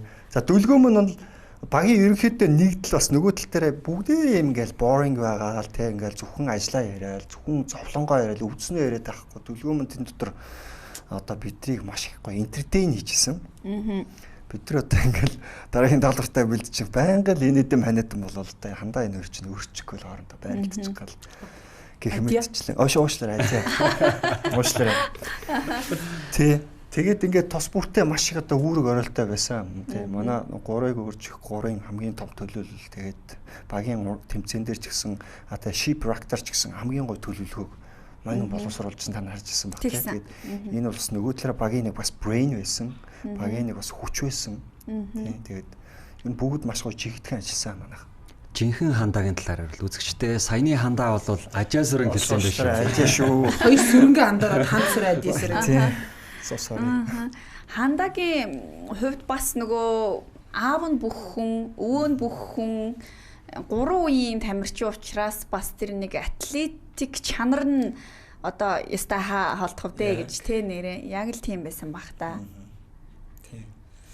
Хандаа нь дүү байсан. За хандаагийн талаар минь дээрх. Би түрүүлж ярьсан тий. Тий. Тэгээ угаасаа атлет чанар угаасаа байх. Хамгийн гол нь тэгээд яг хувь хүн талаас харахад бол амар хүн бас найз үуч чаддаг юм шиг санагдсан надад бас 20 доо хамт ингээ байхад үнэхээр тий чи ингээ сэтгэл зүйн хувьд хүртэл тий би жоохон ингээд байна. Юу найзаа тийм ингэж байхгүй шүү дээ. Юу чи итгэж бодчихлоо. Сумлаа шүү дээ. Тэгээ сэтгэл зүйн хувьд бол үнэхээр бас бүх юмний тий хэмээ даалж чадчихсан гэж бодож хандаагийн хувьд тэгээд бас амар сайн найз үуч чаддаг. Тэгээ бас багийнхаа хүмүүсүүд ингээд юм ярихад бол очраах юм хилчлээ тий. Тэгээ оргил орхоо тэгээ манай дэхийн дүлгөө ах эдрийн хувьд бол тий. За одоо би тэдч тэгээд нөгөө Монголын нэг харилцан яриа гэсэн шүү дээ. 4 болсон юм бол өсөж чинь. 4-нд яа гэм бид нар сайн тоглолт юм өсчихгүй Netflix-ээр шин дугаар физиклэш орж уул гэж тэрийг ярьж ийн гэдэг шиг. Дүлгөөний хувьд одоо багтсан тамирчин дүлгөөнөөс арай дүү юу? Үгүй. Нэг үгүй юу? Хоёроор ах. Хоёроор ах. За нэгээр илүү бол мянгаар илүү гэж. Би дүлгөөнөөс. Тэр нөгөө сүр наснасаа хойш сүр залуучууд гэж шагт хамт тоглолдог байсан. Тэгээ би ч одоо 35 настай шүү дээ. Дүлгөө маань 33 таа. Би тэгвэл буруу бодсон. Байрын сольж бодсон байна. Тэгтээ ойролцоо юм биш үү 2 нас. За маш гоё биднийг одоо үзэх юмтай байлгаж байгаад их баярлж байгаа. За оюуны өмчийн албан ёсны эрхтэй юм entertainment show Монгол хэл дээр гарна гэдэг бол түрүү нөгөө дүлгөөнөгийн хэлсэн үнцэг айгуу чухал ахгүй юу? Одоо энэ спортын байлдан дагуулалт, спортын хүмүүжил, спортын сэтгэл зүй, спортын хүнд өгчих болох энэ бүх юмнуудыг өсвөр үеийнхэн хүүхэд залуучуудад өгөх нь их чухал байна гэж те. Одоо манай дээр бол хэвлэл мэдээллийн хэрэгслийн нэг хүнд ноогдох тоо бол маш өндөр байдаг. Маш олон хэвлэл мэдээллийн хэрэгсэлтэй. Хоёрдугаар цахим хэрэглээ бол бусад улс орнуудаас харьцангуй одоо илүү байгааг бид нар ч гэсэн сая харлаа. Одоо сошиал зарцуулдаг цаг хугацаа гэсэн үг шүү дээ. Яг энэ цаг үед энэ тодорхой хэмжээнд оюуны хөрөнгө оруулалт болж байгаа том шоу гэж харж ийн спорт хүнд ер нь маш их зүйлийг өгдөг шүү дээ. Яг энэ ач холбогдлын талаар та гурван маань өөрсдийнхөө үнцгийг бас хэлж өгөөч гэж хүсэж байна. Одоо хүүхдүүд бол магадгүй нэг цаг үед одоо Монголд спорт дагсан мөнгө тимч том хэмжээнд эргэлддэггүй байх үед спортоор явах юм бол нэг сайхан амьдрахгүй гэдэг ч юм уу, бага цалинтай гэдэг ч юм уу, тийм нэг үнцэг явж идэг. Гэтэл нөгөө талдаа спортоор үнэхээр амжилтанд хүрдэг юм байна. Дэлхийн том мод болох боломжтой байна. Дэлхийн том шоугаар гарах боломжтой байна гэдэг энэ бас загварыг, энэ загварчлалыг харуулсан ийм том үйл явдал боллоо гэж ер нь харж байна. Та гурван маань бас энэ дээр өөрсдийнхөө үнцгийг бас хэлж өгөхгүй юу? За би бол өөрөө ингэж боддتي. Ялангуяа Монголын сагсан бөмбөг дээдлих тоглолтог мэрэгжлийн тамирчдын хувьд хамгийн сүүлийн нөгөө ажиллаа хийнгээ давхар дээдлихтэй тоглолтог ийм тамирчдын сүүлийн төлөөлөл байгаасаа гэж одоо боддог байхгүй юу. Тэгээд одоо сагсан бөмбөгийн маань хувьд яг үнэхээр л яг мэрэгжлийн төвшөнд одоогийн төвшөнд болол те ямар ба нэгэн өөр ажил хийхгүйгээр зөвхөн сагсан бөмбөгөө тоглоод хангалттай сайхан амьдрах юм боломж үүсэж байгаад нь бол маш их баяртай байгаа. Тэгээд яг л одоо миний өөрийн үлгэрлэх гэдэг гин нэвтрүүлгийн чагсан гол зорилго бол өсвөр насны хүүхдүүдийг хэрхэн одоо эрүүл бие бэлтартай альбаныг одоо юмнаас донтох эрсдлээс сэргийлсэн байдлаар те ийм спортод чиглүүлэх вэ гэдэг рүү юусаа бүх анхаарал төвлөрч ингэж явж байгаа. Тэр чүүднээс бол бид нар одоо эцэг эхчүүд рүү манай холбооны хувьд жишээлбэл эцэг эхчүүд рүү зориулсан сургалтууд өсвөр наснаас мэрэгжлийн тамирчид хүртэл бүх шатны юм сургалтуудыг бол тогтмол зохион байгуулдаг. Тамирчин болгон жишээлбэл нөгөө сэтгэл зүйчтэй уулзах чадахгүй учраас тэдэнтэй хамгийн ойр байдаг эцэг эхчүүд тасгалжуулагчдыг шатны байдлаар ингэж чадахжуулах, сургах энэ чиглэл рүү ирэх манай холбоос үйл ажиллагаа явуулдаг гэж ойлгож байна. Яасан гоё юм бэ? Тэгээд одоо энэ шоуг гол нь үзэж сонирхоод спортод дурлж байгаа энэ 6 маань бүр улам илүү нэр хүнд өсөөсөө тэгээд энэ 6 тамирчдыг маань хараад те шүтэн бишрээд даган дуурайгаад бүр тэр хэм маяг Монгол улсад маань гэж дүүрэн байхасаа л гэж хүсэж байгаа. Тэгвэл өнөөдөр бид нар хангалттай хэмжээний л нөгөө түрүүн хэлсэн те хэвлэл мэдээллийн салбарын төлөөлөлт зөндөө байна. Гэхдээ тэр дундаас хүүхэд залуучууд ямар ч шүүлтүргүүгээр бүх мэдээллийг авч байгаа. Улс төрийн хэрүүл затооны хүртэл хүүхдүүд шууд авч байгаа. Тэгэл бид нар ялангуяа дөнгөж суралцж байгаа залуучуудыгаа хүүхдүүдийгээ тийм мэдээлэл донд өсгмөөргүй байгаа байхгүй. Тэр чүүднээс Монгол улсад маань ялангуяа ийм шоуны хэрэгцээ маш их юм байна. Зөвхөн спортын гэлдэхгүй урлагийнхаа маань ч гэсэн яг энэ чиглэл рүү гоё ийм ажлуудыг санаачилж хийгээсэ гэдэг ийм зүйлсийг бол бид нар удаа дараа л одоо бодоол төлөвлөөл явж байна. Тэгээд энэ хүү нэвтрүүлгээрээ бид бас дамжаад маш их урам зориг авч байгаа. Spark Agency ч гэсэн цаашдаа бид нар ямар чиглэлд контент хийх ёстой юм бэ гэдэг бас асар том юм агуулгын хувьд гэдэг юм уу те өөрсдөө шингээж авсан. Манай хоёрын хувьд за энэгүй шоугоор зөвхөн Монголын хүүхэд залуучууд гэлтгүү Монголын соёл урлаг дэлхийд маш одоо өргөнөөр түглээ. Монгол хүний бэр оюун чадал дэсвэр дутуужил ямар түвшинд байдгүй. За тэртээ 13 дугаар зууны Чингисийн монголчууд гэдэг улсуудын ДНА одоо хүртэл байгаа юм. За байна. Энийг бол нөгөө талаараа илэрхийлж Монголд одоо дэлхийд маш чанга дуугаар орилсон гэж би бодож байна. Тэгэхээр дэлхийгээр тархан суусан маш олон монголчууд байгаа. Зөвхөн Монгол гэлтгүү бүх хэсгийг торохтонгууд. За цаашлаад одоо маш олон мянган одоо хүүхэд залуучууд спорт соёл урлагийг сонирхдаг хүүхэд залуучуудын сэтгэл зүрхэнд гал асах хэвээр. Тий. Өөрсдөө дутуу хязгаарч хүмэлж болохгүй. Энэ ах чадчих хат би бас чадах хэвээр. Энийг чадчих хат би бас чадах хэвээр гэдэг итгэлийг өөртөө бодитоор хараасаа гэж. Тэгэхээр Монголын одоо дуран бүтээлч тийм үү тамирчид Netflix одоо хэвчтэй нэгэн цагт хол байсан бол одоо бид нар дотор нь орцсон явж байна. Тэгэхээр бүх зүйл боломжтой шүү гэдэг талаас нь манай хүүхэд залуучууд одоо мэргэжлийн спорт тамирчид урлагийг харах хэрэгтэй. Тэгээ энэ дээр өшөө сайхан өөрсдөө задал сайхан боловсруулах хэрэгтэй. За тэгээд төлөвлөнтөг санаа нэг байна. Тэгээ хүүхэд залуучууд манайд илүү донтохоосоо илүүтэйгүр өөрсдөө дэлхийн хэн нэгэн болох бололцоотой шүү. Энэ бүх зүйл танд өөрт чинь байгаа таны хандлага энэ зүйлийг өөрчилж чаднаа гэж би бас хэлмээр байна. За миний хувьд болохоор ерхий гол юмнуудыг хэлцлээ тий манай хоёр ах. Тэгээд хамгийн гол зүйл нөгөө хичээлж эхлэе тий ямар ч спортоор хичээлж эхлээд надад зүгээр бодсон зүйл хамгийн гол нь өөртөө итгэлтэй байх хэрэгтэй юм лээ гэж ойлгосон тий.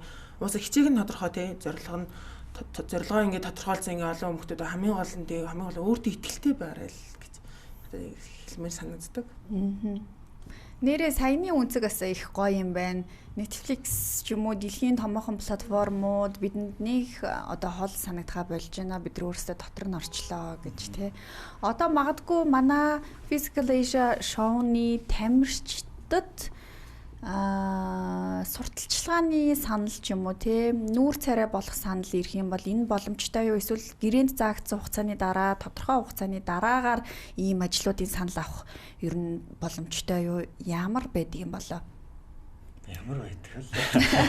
Тийм бол. За энэ дээр болохоор одоо хамгийн сүүлийн дугаар маань 11 сарын 18-нд цацагдаж дуусна.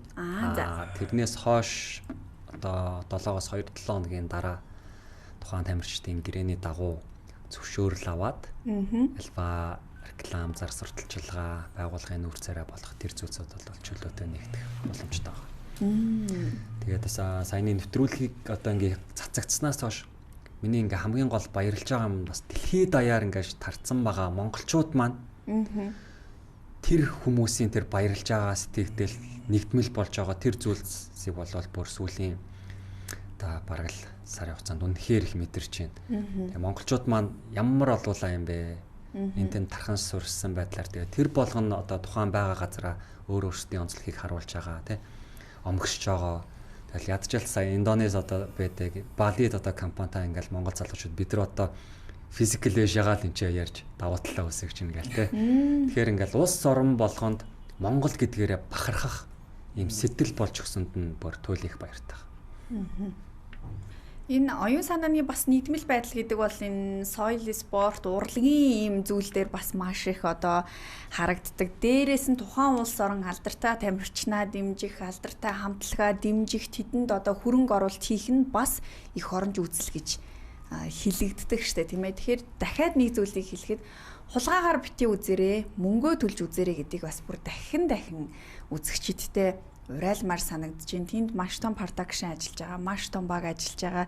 Дээрээс нь монголчууд Netflix-тэй одоо хамтарч ажиллах тэдний контентэд багтах боломж нэгэнт үүссэн бахад бид энэ боломжийг өшөө цаашаа амжилттай авч явах нь стратегийн хувьд бол их чухал байна гэж үзэж байна тийм ээ. Тэгэл баах уу. Тэгээд үнийн хувьд ч гэсэн маш боломжтой шүү дээ. Ерөөсөө $3-аас $10. $10 тийм $10 бакцыг авлаа гэхэд та найз нөхөд гэр бүлийнхэнтэй 4 хүнтэй бүх төхөөрөмжнөөс үзэх боломжтой сарын хугацаанд тийм. Тэгэхээр энэ чинь өөр асар том юм боломж байгаа даа шүү дээ. Үгүй нөгөө хулгаагаар 5,000 төгрөг 7,000 төгрөг. Тэгээд хаарч бүр айгүй хэцүү. Бараг өртгийн хувьд 5,000 төгрөг төлөөд хулгаагаар үзэх нь бараг илүү үнэтэй тусгаар юм байна шүү дээ. Тэр бол нэг л эпизодыг бараг үзэж байгаа шүү дээ. Бүтнээр нь бол үзэж бас чадахгүй байгаа явдал шүү дээ тийм ээ. Реклам зар сурталчилгааны саналууд ер нь одоо ирээд эхэлсэн үү? Яг хуулийн хугацааны дагуу бол 11 сарын 18-ны сүүлийн дугаар цацагдсанаас 2-7 хоногийн дараанаас чөлөөтэй юм байна. Гэхдээ зөвшөөрлийн дагуу гэж ойлголоо. Одоо ер нь манай хоёрт санал мал ирж байна уу яаж байна? Бага хүмүүс холбогдчихл байгаа тий. Тий, холбогдолоо. Тэгээд одоо Яарсан нөгөө хугацаагаа нэгдүгээр дуусгах хэрэгтэй. Netflix засаж дуусгах хугацааг нь дуусгах хэрэгтэй. Хоёрдугаар өөртөө тохирсон зүйлийн нөр царай бол бас зүгээрх гэж бодцоож байна да тийм. Тэмцээний явцад одоо та хэд маань ер нь яаж өөрсөндөө урам зориг өгч ийсэн бэ? Мэдээч одоо манай багийн тэр celebration хийдэг хэсэг бол их гоё байгаа шүү дээ. Дайчид мориндоо гэл ингээл нум сумаа харвж байгаа юм шиг тэр бол бас тренд болсон байна. Гэх мэтчлэн явц тунд ер нь яаж өөрсдийгөө зоригжуулж ийсэн бэ? Мэдээч одоо гол зүйл бол бас бид нар Чингисийн урсаад өөрсдийнхөө энэ одоо тий натурал нь хүчтэй хүчрэхэг дайчин ирмгийн чанарыг харуулж байна гэж юм. Гэвч хувьдаа бас дотроо нэг жоохон өөр юм мотивац авах ч юм уу тийм одоо урам зоригоос идэх зүйл байсан баха.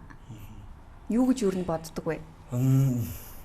Юу нь яг эхний шатыг одоо амжилттай даван тэнд одоо бусад багийн тамирчид өөрсдийнхөө хүч чадлыг эр зөргийг мэдрүүлнэ гэдэг бол хамгийн чухал зүйл байсан. Тэнд бол ер нь контакт хийгээл бүгд ойлголт авчиж байгаа шүү дээ. Окей.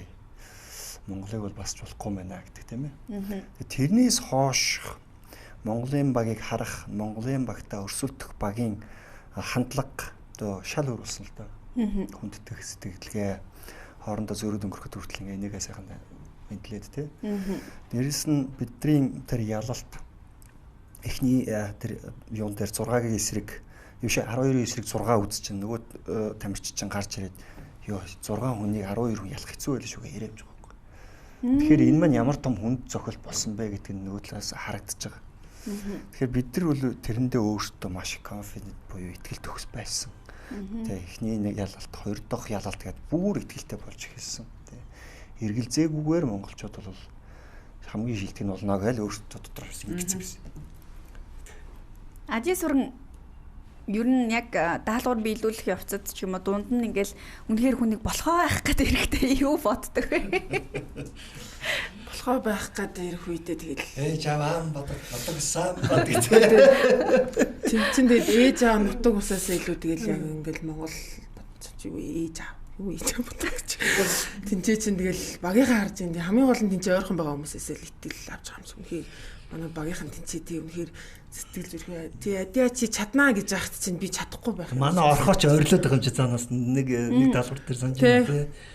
За чи одоо ээж авч үзэж байгаа шүү гэж чи ойрлоод ханаас зүгээр. Байдаг л тавьж байгаа юм чи. Тий тэгээд уусаа багийнхан маань тэнцээ дэмжээ ойрлож байгаа чинь өөр ямар тий илүү төвтөн бодохгүй. Тэнийхэн төлөө тий Монголынхын төлөө хичээгээ зөөр аргагүй. Тэгээ уусаа эдэж ухрыг гэсэн бодлоо хийсэн байна. Уусаа даалгавар болгон дээр уусаа хэцүү тэгээд би зурсан тэгээд хөлн гэсэн хар үз асуултанд байгалт. Тэгээд тэрийгээ тэгээд уусаа тэгэл давхалсаар аргагүй. Буташаа буцах ямар ч юмсэл байхгүй. Тамирчтай үед ч гэсэн одоо нөгөө яг хуваараа өрсөлдөх өөр үүдэг. Багаараа нэг өөр тий. Ингэр дээрээ зүрхэн дээрээ нөгөө Монгол улсынхаа далбааг зоочоод өрсөлдөх. Тэр хоёрын ялгаа бол бүр ассар өөр төвшөнд байдаг гэж би бол боддیں۔ Тэгээ Орхон баяр арслан бас нэг хөвгчлөлтэй юм яриад зү. Яг нөгөө одоо тэр чинь ингээл эцсийн төвчээр тий бүх юмыг шалгаж байгаа штэ. Тэгээ яг ингээд алдах гадсэн ч юм уу яг тийм үедээ Монголд очингууд одоо бусад бүгчүүд маань юу гэж бодгоо тий. Монголын бүр ингээд бодогдоод байдаг.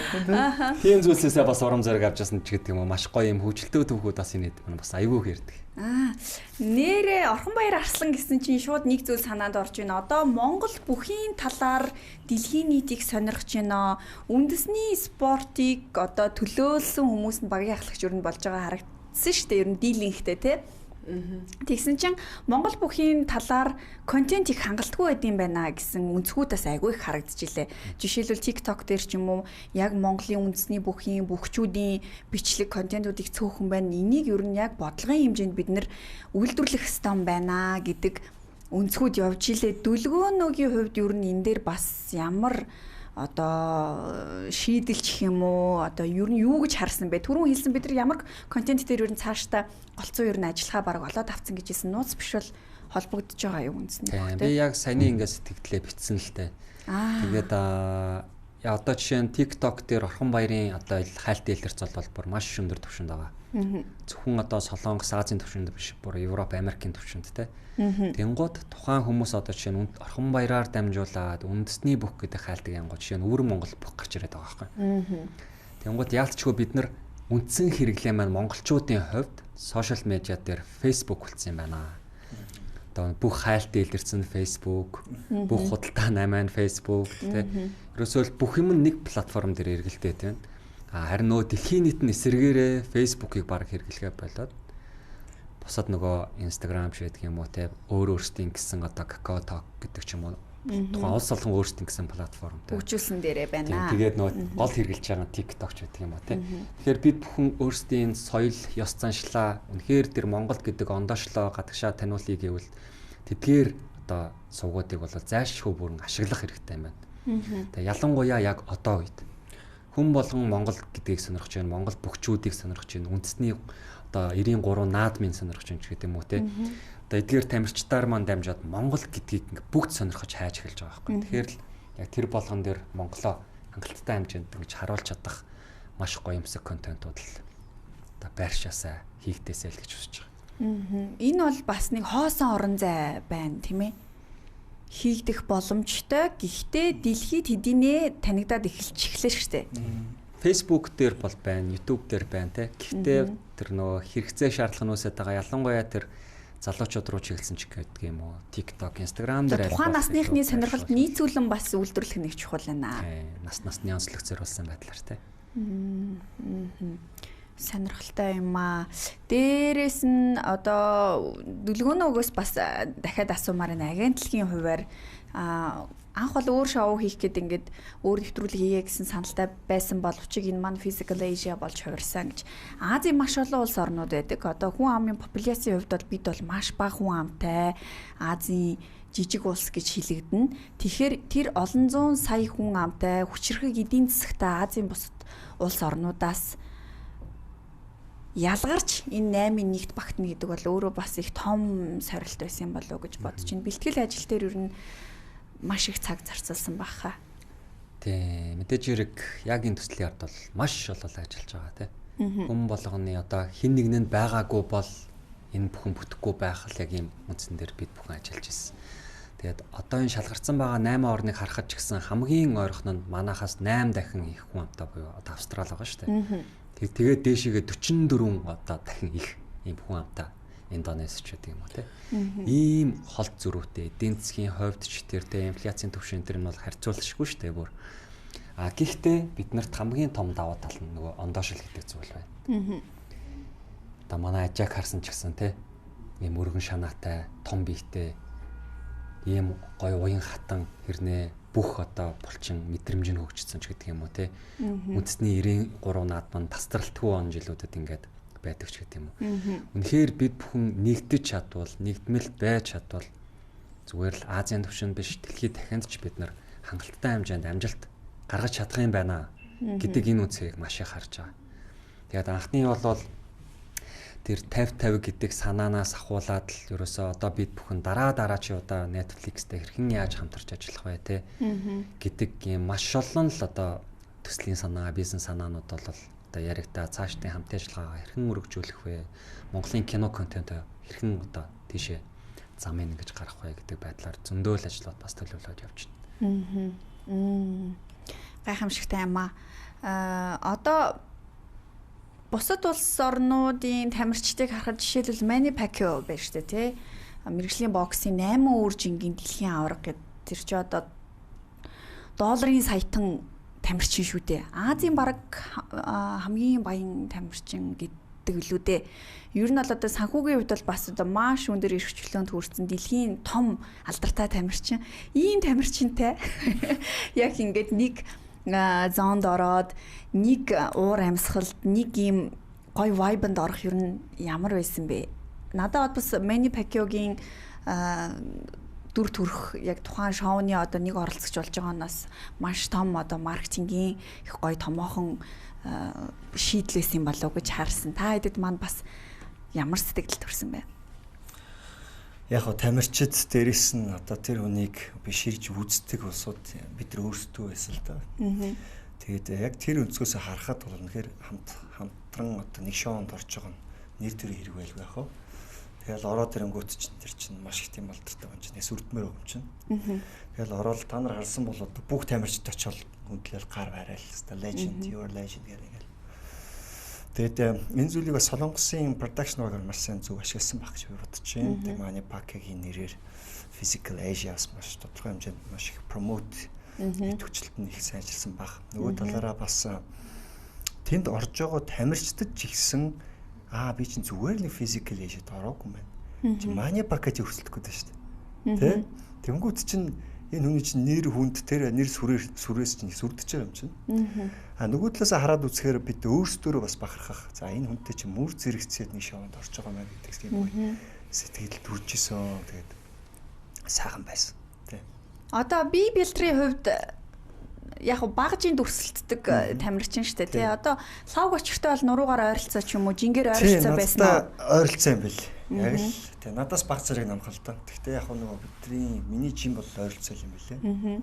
Тэг ингээд тулаад харьцуудаас ямар хөө мэдрэмж төрж ирсэн бэ? Үгүй айгуу гоё nice залуу байсан шүү дээ. Айгуу гоё ааштай хөрхөн ааштай. Ахгүй л шүү дээ. Монголоор хэлгээд гараа бариад зураг даруулаад бидэртээ бол айгуу гоё байсан. Хүн болгонд мэдээж зураг даруулаад явж ирсэн тийм. Ажил сүрэнгийн хувьд одоо Mani Pacquiao гэдэг ч юм уу өөр бусад бас тэнд оролцож исэн тамирчдын хувьд нэг онцлог хүн байсан уу? Вау, энэ хүнтэй хамт би орж индаа. Эсвэл энэ үнэхээр бас гоё тамирчин байна да гэдэг мотивацийг авдаг ч юм уу. Тийм зүйл байсан уу? Тийм дэс нөгөө манай спортын төрлийн хүн байсан. Японоос Хашимото гээд. Тийм олимпийн медальтай. Тийм жудогийн. Ихтэй тамирчин ажилладаг тийм. Тэр бидний бас миний хүндэлдэг тамирчдын нэг байсан л да. Тэгээд тэр тамирчтайгаа бас нэг ингэ нэвтрүүлэгт ороод бас хэрэг байсан. Энэ өрчин барилдах гэсэн. Эхний үед таарч чинь тийм. Тэрээс бас өөр мэдрэмж байд юм билээ. Тэг хүндэлж явдаг хүнтэйгээ бас тэг ингээл хамт тэмцээнд ороод явдаг байсан л да. Тэгтээ бас ингээд бас байнга яг тэр үеийг тийм ойрхон ингээд харилцаж байгааг болохоор ингээд бас үнэхээр гоё санагдчихсэн. Сайх юм аа. Үнэхээр гоё санаг гоё яадаг байх та гэдэг шиг л нэрээ. Тэгээ маш том мод бас туршлага болж байгаа л да. Энэ бол одоо агентлагийн хувьд ч тэр тамирчдын хувьд ч тэр монголчуудын хувьд ч гэсэн энэ бол бас нэг юм цоо шин зүйл болж байна. Одоо өөрөөр хэлэх юм бол бас хулгайн зүйлийг үзэхгүйгээр албан ёсны оюуны өмчийн эрэхтэй албан ёсны бүтээгдэхүүнийг хүлээж авч үзнэ гэдэг бол өөрөө цаанаа бас ямар их өндөр ач холбогдолтой байдığım бэ гэдгийг бас яг бид нар өөрсдийнхөө улс орны туршлага дээр ингээл харж байгаа ийм кейс болж байна гэж харж байна. За тэгээд ямар ч байсан ярилцлага маань үндсэндээ 1 цаг 36 минут үргэлжилсэн байна. 10 минутын дараа бүгдээрээ дуусгая. Тэгээд 10 минутын дотор бас нэг үлдсэн яригдаагүй ч юм уу үнэхээр бүр онцлог энийг нэг ярьчих юмсан да мөн чанарын хувьд ийм байсан шүү гэдэг орхигдсон үнцэг бас та гуравт маань юу байна вэ?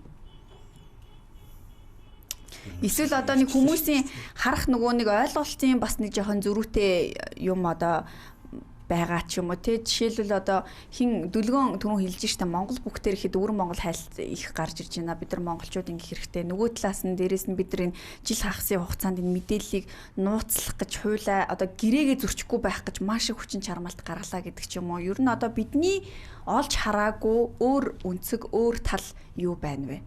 Хилэгдээгүй түүх. Тийм яг одоо ингээд бодоход нөгөө дайчид гэдэг нэр бас яаж гарсан юм бэ гэдэг талаар нь бас сонирхолтой болоо гэж бодож байна. Тэгээд одоо нийт нөгөө сонгон шалгуулалтанд оролцож байгаа хүмүүс байгаа шүү дээ.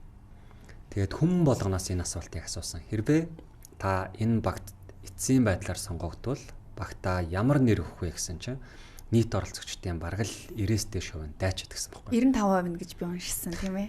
Тэгэхээр ерөөсөө Монгол хүний энэ дотор Монголоо илэрхийлэх төр илэрхийлэх хэмжээ яалтчгүй л дайчин гэдэг үгтэй, дайчид гэдэг үгтэй бол савшгүй байдаг юм байна. Тэгээ бид нар эндээс гаргаж авсан. Тэгээд дайчид гэдэг үгэн дээрээ хэрхэн одоо нөгөө мориндоо болон celebration хийсэн талаар лавгчэр маань ярина. Тийм манай celebration чи их од болоод байгаа шүү дээ тий. Яг тэр одоо яваа юмда бид нар яг жижигхэн бичлэг миний одоо жижиг хувийн архивыг бид нар бас янзалж агаад тэр гаргана YouTube vlog маягаар гаргаж байгаа. Тэнд болохоор Дандаа яг бол зургатын биш яг зураг авалтын хойтлын хэсэг бол ерөөсө камер авч орох боломжгүй. Тэгэл дандаа л одоо нэг зөвшөөрөл авч нэг бяцхан бичлэг товц солих өрөөнд лифтэндээ буудлынхаа өрөөнд ч тийм үү нэг жижиг бичлэг хийсэн. Тэрийг бас цацсан. Тэр дотор бол яг дайчид мориндоо гэдэг өрөө үг яаж үүссэн одоо хэсэг гарч ирсэн тийм бид хоёр үзээ сууж байхад.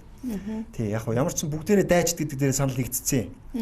Тэнгүүтээ дайчид чүү гэх үг айл тийм ээ. Дайчид шчүү гэх үг айл ингээл янз янзээр ярьж явж байхад хамгийн сүүлд нь манай хөргөл дайчид мориндоо гэх үг гэсэн. Өө тгийгээд ерөөсө бүгд санал нэгдээд мориндоо гэдэг дээр нь дайчид мориндоо гэдэг дээр нь за хэдүүлээ номсом харвэ гэдгийг би санаачлаад за ингээ бидний өөрөө үүсчихсэн. Товцолох өрөөнд микрт нөгөө нэг автобусын дотор дайчид мориндоо гэдэг нь үүсээд ном сум харуулах нь ярьж байгаа бид нар сүлд. Тэр нөгөө ном харавдаг хэсэг нь болохоор миний нөгөө нэг уран нугалтын үзүүлбэр төр байдаг хөөхгүй. Өөрөө нэг юм баатар тавилттай. Тэгээ морь унж байгаа л ингээл харавдаг хэсэг байдаг хөөхгүй. Ингээл эхэлдэг. Тэнгүүд хүмүүс айгуу дуртай гоё. Циркийн үзүүлбэр. Тийм циркийн үзүүлбэр. Огшдог. Тэгэхээр би мэдээж баатрууд юм чинь морин дээрээс номсом харавч тараа хэдүүлээ энийг хийя гэд. Тэгээ ингэж үүсчихсэн тийм түүх байт. За тэгвэл влог дээр илүү дэлгэрэнгүй харагдана дөө. Харагдах нэ. Тэгээд бас энэ дайчид мориндоо гэдэг celebration-ыг те одоо баг хамтлагнороо ч юм уу найс нөхдөөрөө бас гоё давлгаалж хийж баг тамирчтай бас дэмжээрэй гэж миний бас хүсмээр байна. Уриалмаар байна те. Хаштаг байж болох нь хөдөлгөөн байж болох нь тий гадныхан хийгээд эхэлсэн юм шүү дээ. Европод бас бүр нэлээд хийж илээ шүү дээ. Тийм Европод чинь сая хасын үлгүүд баг маань хүртэл одоо Азийн аваргын одоо Зүүн Азийн аваргын төлөөх тоглолтынхаа дараа хийлээ гэдэг ч юм уу те. Бас гоё ингээ өргөжлөөж явж байгаад маш их баяртай. Тренд хөдөлгөөн. Танаа телевизийн хамт олон ч гэсэн хийгээрэй заяа. Вау тгий. Гадаа ч юм уу дотор хэрэгтэй ингээ дайч мориндоо гэл. Манай тэр хөдөлгөөн их алдартай байгаа. Голоос ингээд татчаагаал гадагшаага харна гэсэн үг. Бөөнөрөө ингэж урдаас харж бөөрийг болж байгаа л голоосоо татаад гадагшаагаа. Тийм юм биш үү? Одоо яг ингээ анзаарсан чинь өөдөөдөөсөө хараад доошогоо нумаа татаад тэгээд гадагшаага хараад дэшээ. 4 зүг 8 зүгс рүү ингэж харж байна л гэсэн үг. Ажил сүрэнгийн хувьд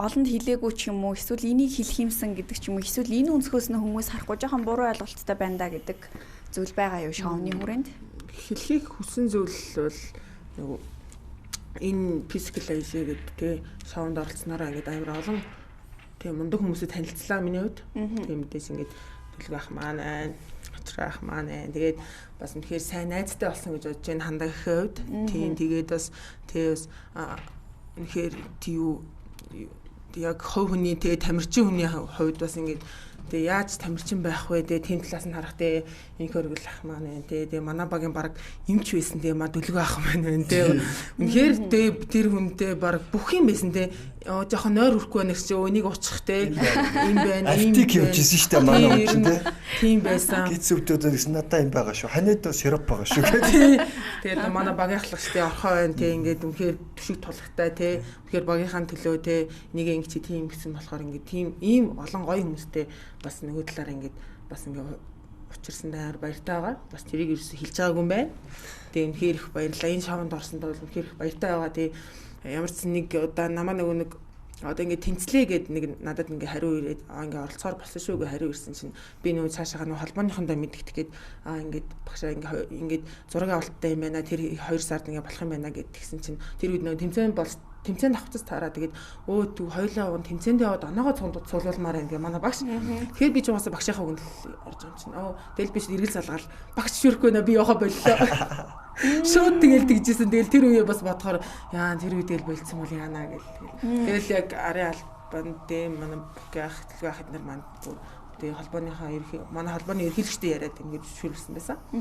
Ер нь Physical Asia-д орохдоо тэмцээний нэвтрүүлгийн энэ контентын ерөнхий цар хүрээг нь бол сайн мэдчихсэн үү? Тийм. Би өөрөө тэгээ эхлээд нөгөө нэг мэддэг байсан хэрнээ үздэг байсан аахгүй энэ season 1 2-ын мэдчихээг. Тэгээд яг нөгөө нэг санал ирэнгүүт үзчихсэн аахгүй. Тэгээд үнэхээр миний талгаад л үнэхээр яг ороогүй те ямар юм би баг те ер нь за тэгээ оролдоод үзье гэж бодсон. Тэгээд тэмцсэн л те. Тэгээ одоо болцсон байсан бол яана. Харин тэгэл дайсан бойрондоо хотлоо шүү дээ. Нэг нь мөрнөөс буугаад. Тэгээ нэг нь мөрнөөс буугаа явчихар чинь. Бид чинь тэгэл яг бүхий л цаг үед бөөндөө төслийн баг гараж тэр өнцөр штороч тэр яг юм гоё баг болж чадсан.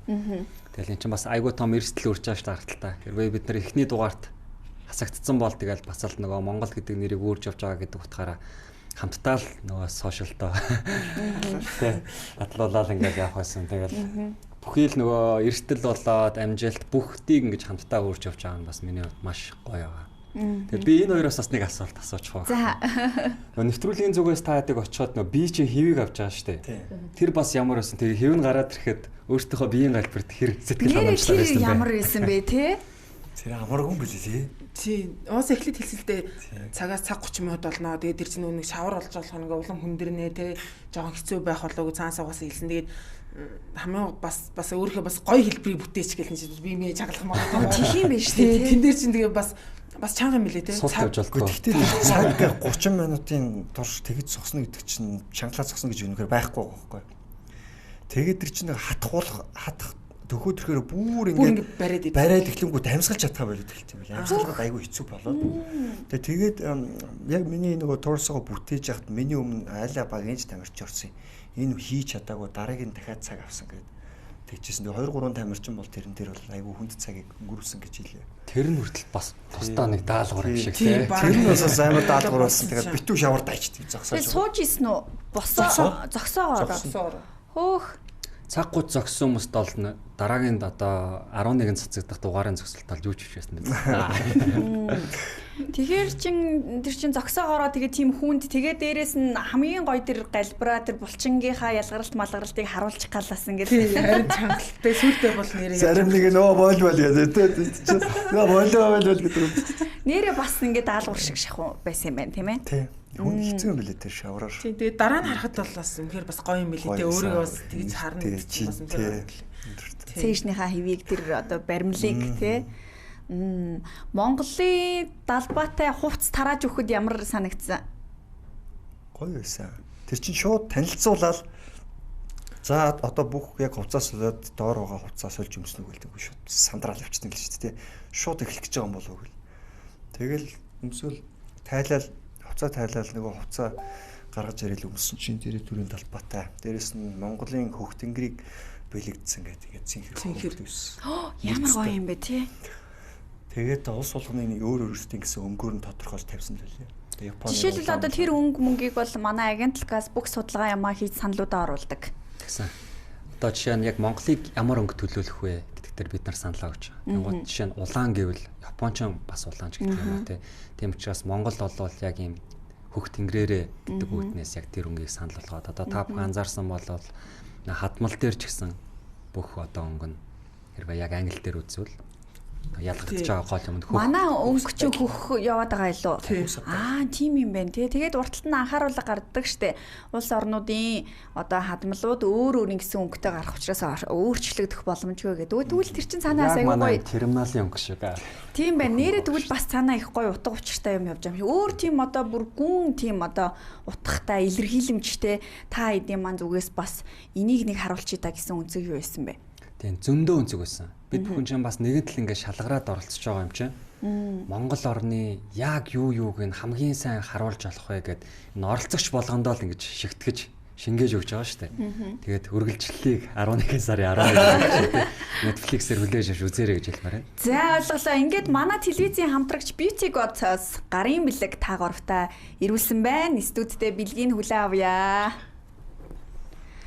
Beauty God брендийн бүтээгдэхүүний дээжийг ингээд дүлгөөндөө болон хоёр оролцогчтой манай телевизийн зүгээс болон хамтрагч байгууллагын зүгээс бэлгэлж байгаа юм шүү. Тэгээд өнөөдөр бидний нэвтрүүлэгт ирж 2 цаг орчмын хугацаанд шууд эфирт ярьж одоо өөрсдийнхөө ярих боломжтой энэ хүрээндээ ярьсанд их талархаж байна. Тэгээд бас ойлгож байна. Ягаад тэгэхээр одоо тодорхой зүйлийн талаар л ярих боломжтой, нийтэд нь ярих бол боломжгүй. Тэгээ энэ үед бас ингээд трийг марталгүй яг одоо гэрээнийхаа дагуу бас нягт байж энэ шууд ярилцлаганд орно гэдэг бол одоо амаргүй бас ямар нэгэн байдлаар одоо ам алдах ч юм уу сэтгэл хөдлөлөөс болоод бас ингээд ярих юм тохиолдлууд бас гарах эрсдэлтэй. Тэгээ энэ олгоныг одоо бас контрол хийж 2 цаг ярьсанд их талархаж байна. Тэгээд үзэгчдийн хувьд болон нийт монголчуудын хувьд та бүгдтэй маш их талархаж байгаа.